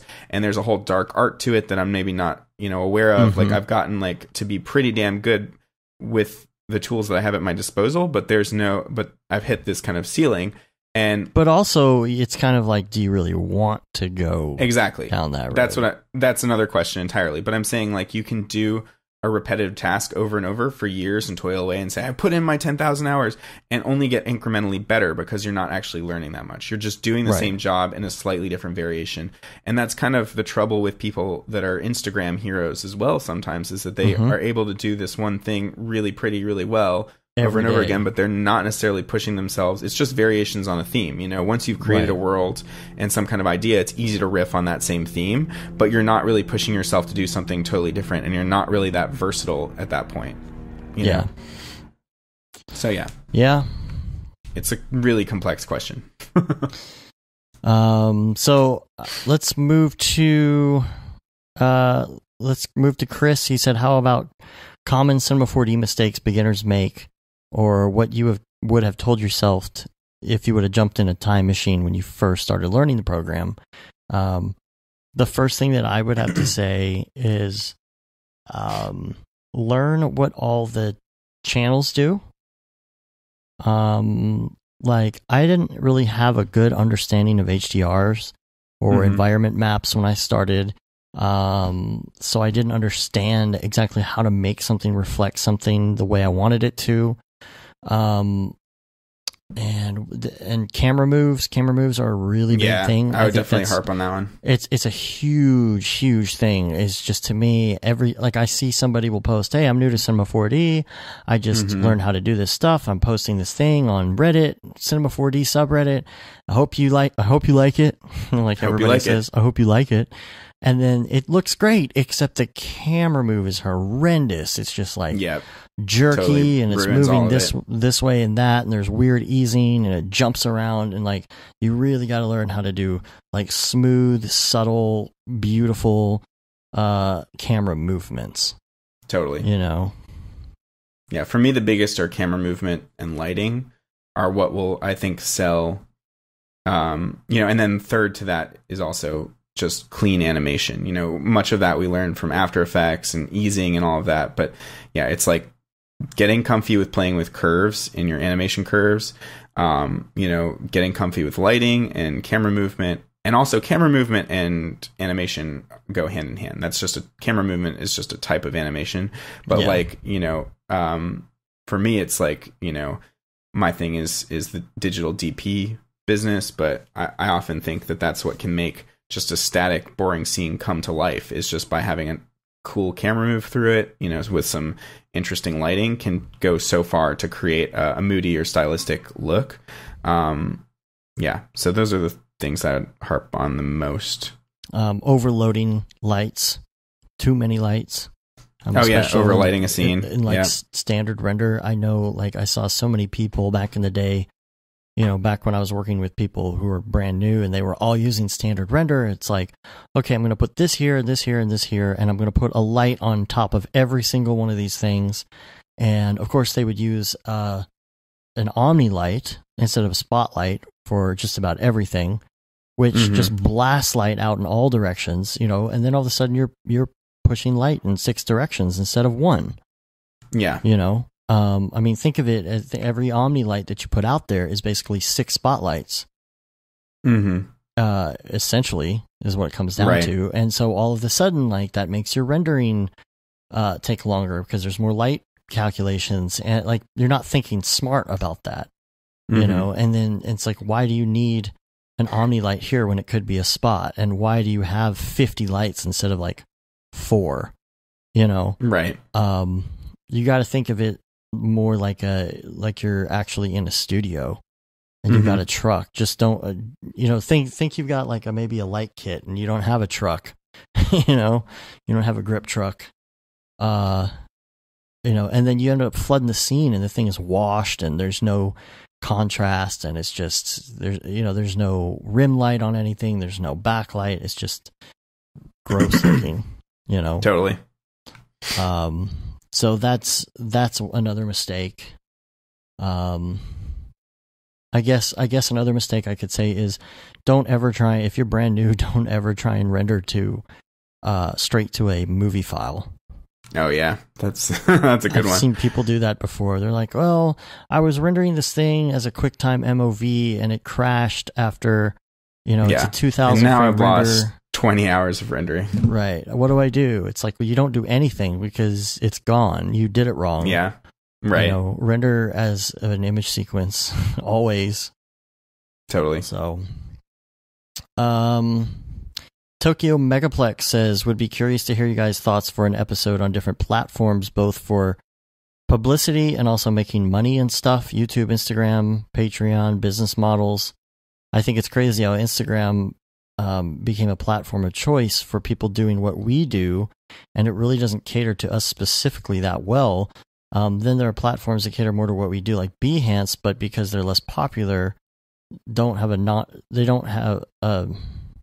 have non-design people, so they suffer a bit. What's the right amount of Behance? Balance to put between actually doing work and doing the boring PR type work that nobody wants to do. I think, first of all, the easiest thing to do is to have, is to be, ABC, always be posting. Yeah. Just, put your latest works. You were doing it when we were working up in Toronto. You would just immediately post something to Instagram. Just do it as you go, so it's not like a chore later on. Yeah, it's also fun too if you're addicted to those likes. Yeah. pressing that dopamine hit button. Yeah. The thing is that for making money, like, there's nothing really that, Patreon is a good model for some people, like Merc is doing well with Patreon, but that's a little bit different, because it's like tutorial stuff. I think really you're not going to be able to do a Patreon if you're like a designer. There are some people, there's like Skiva. I don't know if you know that guy. He releases, I guess it's kind of like the French Monkeys model, where he's just using Patreon as a platform to release like project files or like World Machine maps and stuff like that. So some people just release assets versus tutorials on Patreon, and I've seen that work. Though typically they offer that as at a lower price than tutorials, since tutorials are a little more involved. Yeah, and I don't know how else you really make money. I think Mitch Myers is a great example of someone that is pushing themselves to make a lot of passive income. I mean, much like you guys too. You know, he's like released the VDB pack, which I use like crazy. Yeah. He's released his production light kit. You know, he's always looking to turn his project files into a sort of stock that he can then turn around and sell on his online store. It's not that hard to do that nowadays with Squarespace. I've just been lazy and, you know, haven't felt like it, but yeah. Yeah, once you do, you're going to be like, why didn't I do this before?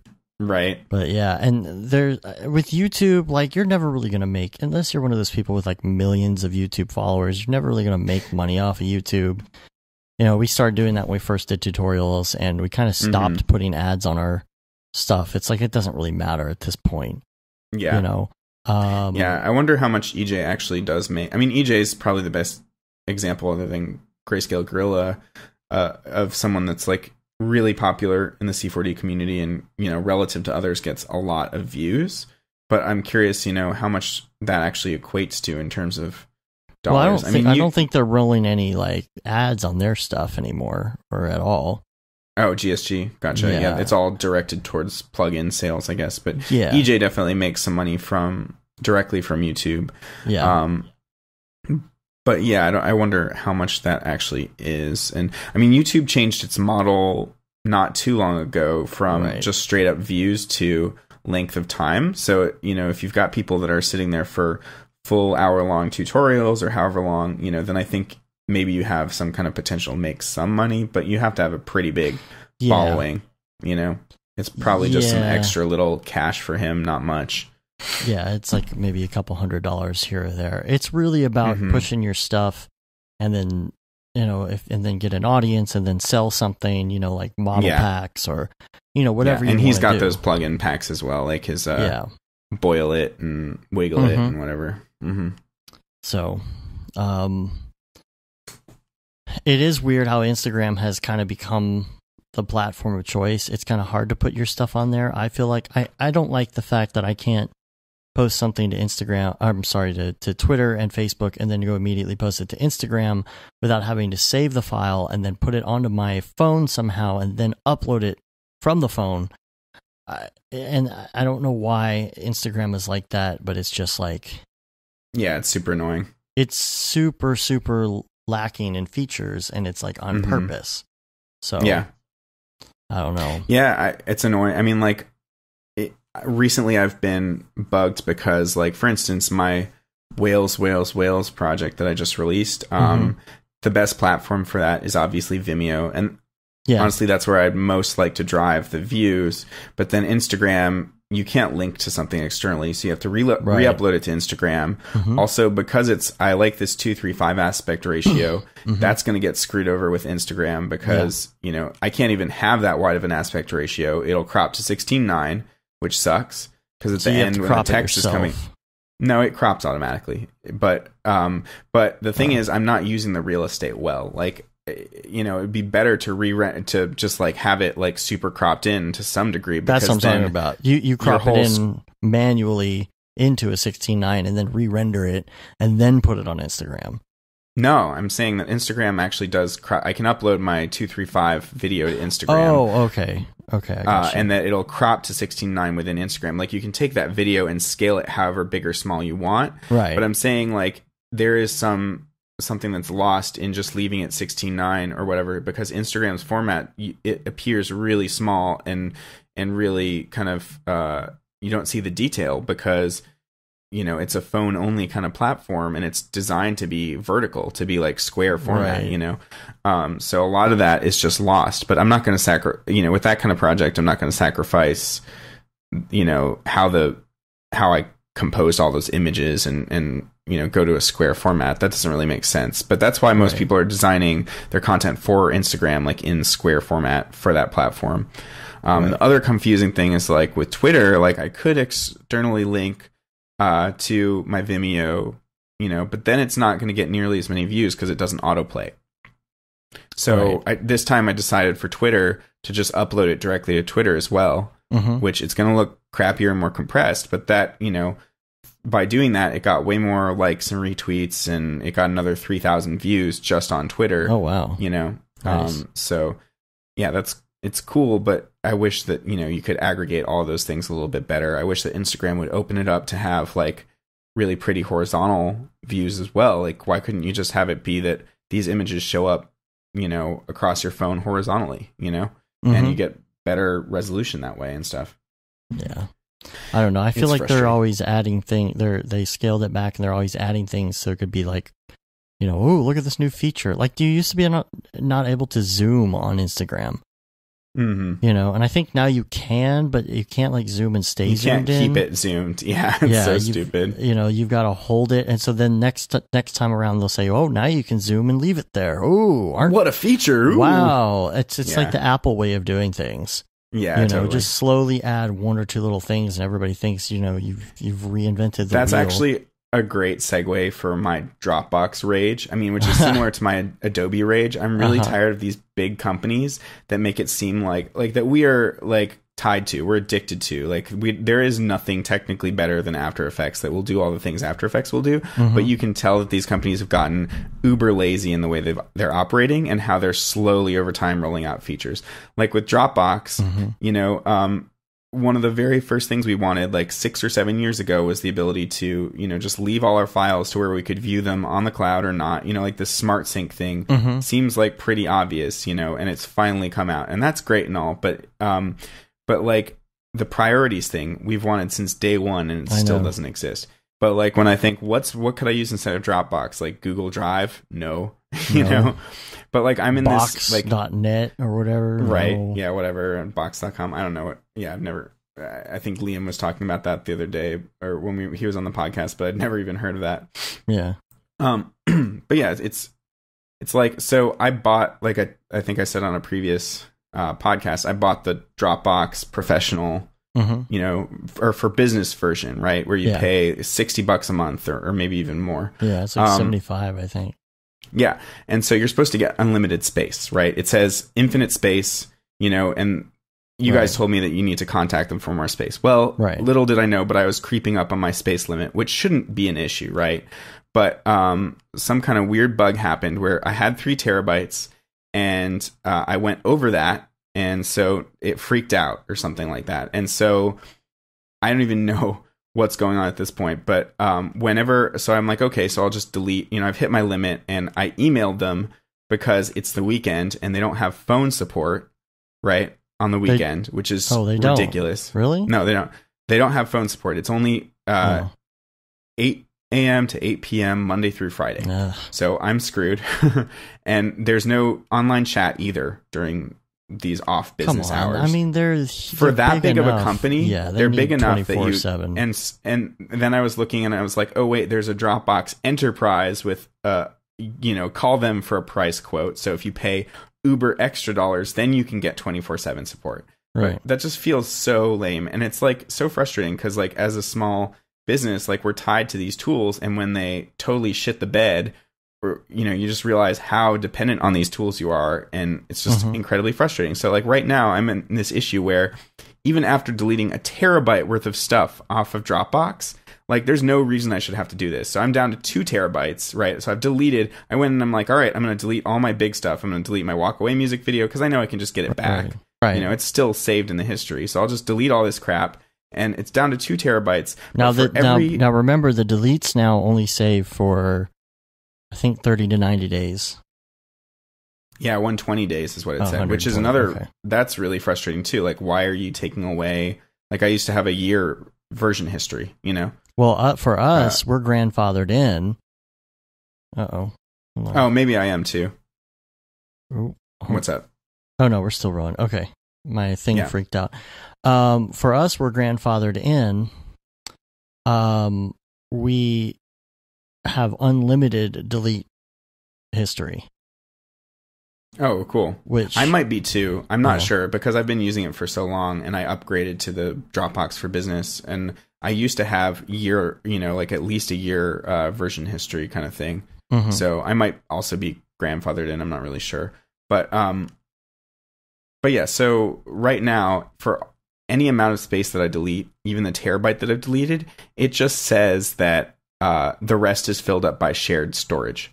by shared folders, which makes no sense because I also went and deleted all of my shared folders except for the one that I can't because I'm on that project right now. But that's only 7 gigs, and it still says that a terabyte is being used, and I can't upload anything right now. So my whole Dropbox is frozen, and I'm like completely dependent on this for like, you know, sending renders to the same place, for everything, all my project files syncing up automatically, for all my libraries of content. And it's like, you know, it's just one of those things where it's like you just realize how, you know, far up shit creek you are, you know, when you lose it. And that's the other thing that gets me about that shared stuff too. That drives me nuts. It's like somebody else already used their quota for that shared folder, so it shouldn't have any impact on you. That doesn't make sense.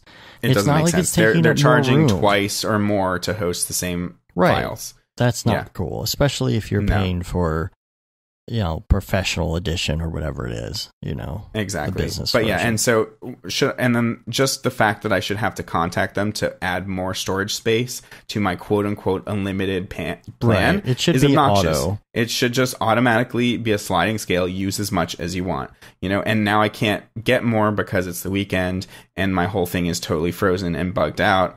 And like, I'm dependent upon this. Like, what if I were in the middle of a job right now? I'd be totally screwed. I wouldn't even be able to upgrade to the enterprise because that requires being able to contact them. Right. You know, and I sent an email like over 20 hours ago to which I've gotten no response. Right. You know, I've sent like multiple emails. You could try at this point. their Twitter account. Sometimes you get a little action if you do it in person. So. Right. Cool. Yeah. I might do that. It's super frustrating. So I'm like having to go back and use external hard drives to transfer my files like a poor person. Like a poor person. Oh, nice. Oh. That's the first successful like a poor person joke I've made. Well, we got some other stuff in here, but I'm getting pretty tired. I'm not used to working more than an hour a day right now. Right. With the holidays. We're still in holiday mode. I'm still in holiday mode. Before I forget, though, I wanted to say thank you to all the amazing people that submitted, you know, content for Deadmau5. Yes. You guys did a killer job. Like, Tony submitted, like, 4 different clips that were all awesome. You know, that one, the creepy one of the mouse hands and head coming out of the goo box, the subsurface scattering box was, you know, definitely a favorite. It looked super 3D on that cube, which we didn't mention. It was amazing having the mini cube there to just look at our visuals right after we'd made them. So that like totally was a game changer to be like, oh, this is not working at all, you know, or this thing's looking kind of stretched out. Let's move this, you know. Right. And then I want to say thank you to Glabool. Though that's his Instagram name, obviously. His real name's Tim Kahn. He made a really cool kind of smoky render of this awesome like Tetris looking futuristic box turning and in its socket and making it was just a really cool animation. And the funny thing is Matt like showed this to me. Matt was like, wow, we just got a really good submission. And I saw it and I was like, oh, that's Glabool. I was like, I guarantee it. I can just tell based on like how milky and like this textural thing that he does. Like, you know, it's funny how you can just pick people out based on their style. You know, their Instagram style. So I was like, oh man, that's Glabool. That's so cool. So then I personally thanked him on his Instagram. And then also Mario from X Particles submitted an awesome, like he was playing around with tests with new X Particles 4 stuff. So he's got like these laser like cannon particle shooting things that look really great. And then Houdini Mark did just an insane tornado of particles. Beyond my comprehension. And then like the Deadmau5 head like looking at all the particles, you know, zipping around, and super cool. Did I forget anybody? Probably. There's a lot more. We have a list. We have an official list somewhere. So I think Matt has that. So we'll take that down. I'm not sure if he sent it yet. We did do a video of all of those submissions on the cube. That's right. And sent them out. But Matt had all of that info. So I'll have to get that from him, and we'll have to thank everybody because there were a bunch more. We had how many? 15 final submissions or something like that. It's a lot of work. So that's really awesome. We appreciate everybody doing that. So if you're cool, man, let's just skip everything and get out of here. Okay, no people this week. Man, I'm just yeah, I'm. It's okay. We got the new year coming up tomorrow, and I'm trying to get back into this work mode. It's gonna be pretty tough. I'm going to LA to the Dead Mouse 5 show. Dead Mouse 5. Yeah. Dead Mouse 5. Dude, that's going to be great. I thought about going. I can't wait. Tickets, plane tickets are just horrendous. And I'm like, I'm just going to go and I'll be there for like a couple hours and then come home. And I'm just like, yeah, it's no good.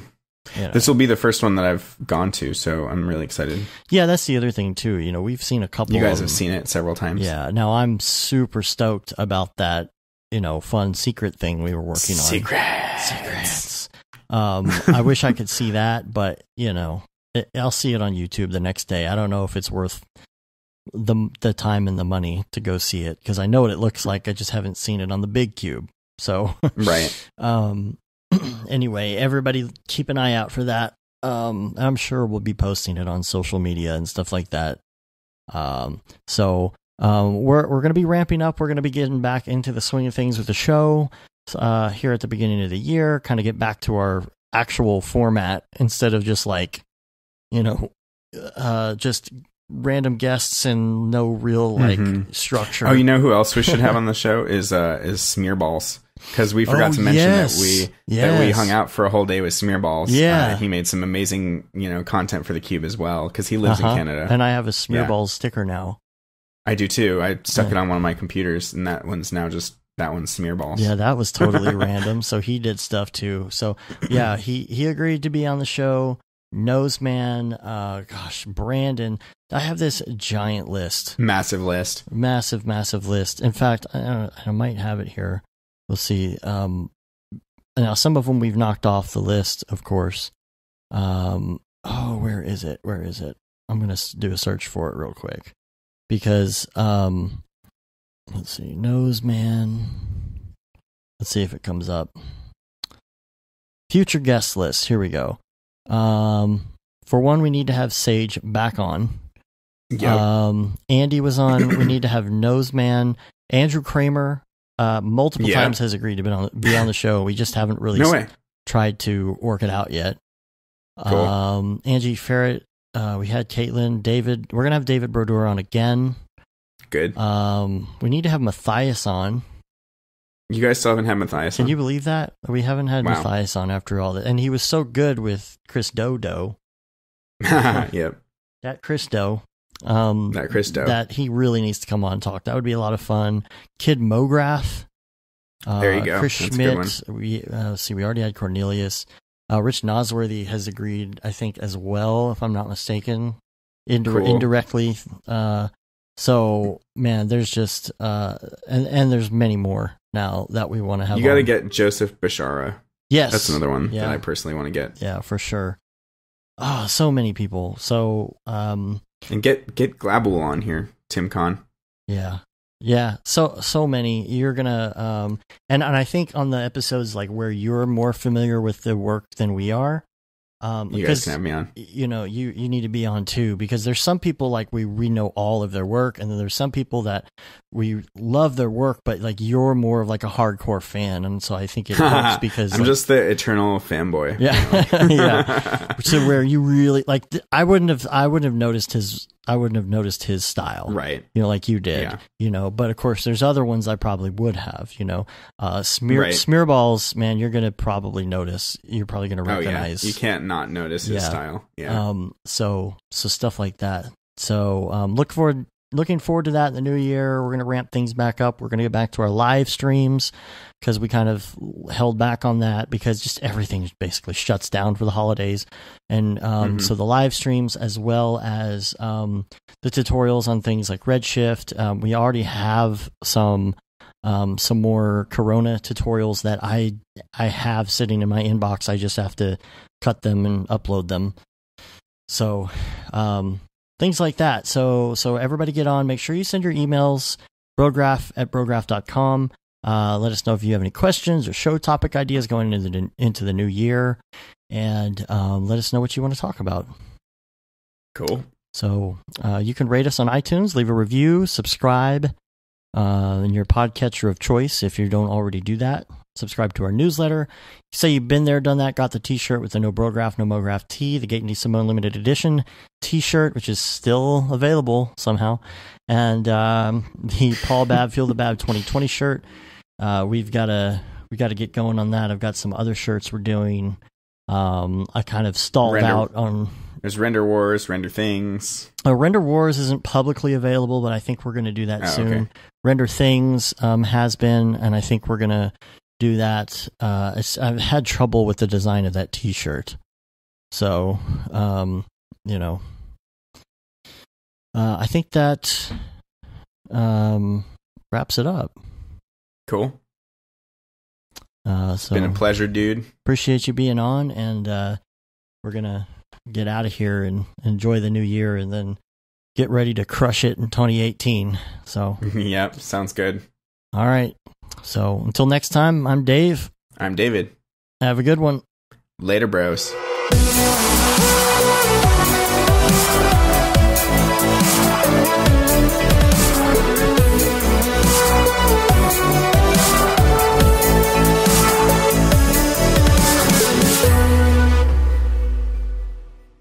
It's pretty good, I guess. Brograph.com, an online resource for learning Cinema 4D, After Effects, and other motion graphics tools specifically catered to help you prevail as a motion graphic designer. What's up, bros? Welcome to another Brograph motion graphics tutorial. With tutorials, plugins, and now a podcast with tens of thousands of listeners worldwide. Yeah, it's a great community to be part of. We give you professional time-saving tips, industry news, interviews, shortcuts, and lessons that help keep you current in the world of motion design.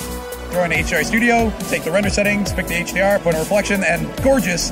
I love projects that scare me. When our art director comes to us and asks for something that I had never done before, man, it gets me pumped.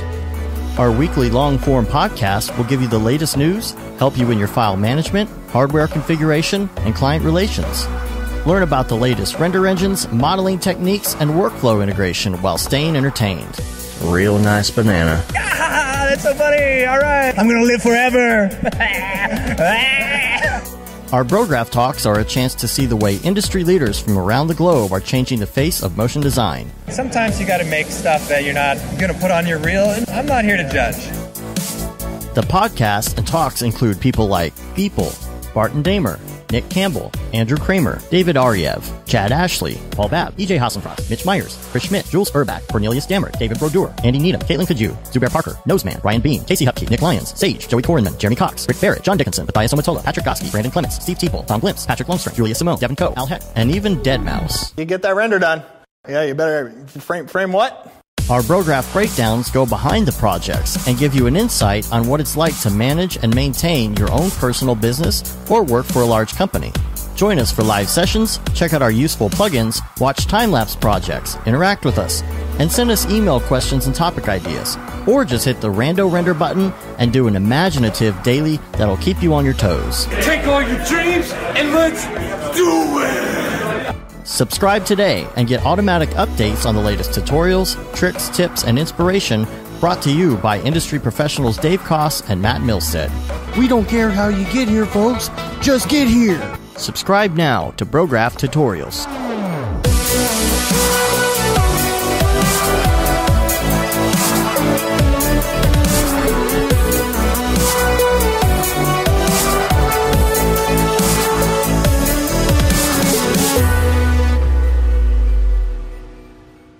It's pretty good, I guess.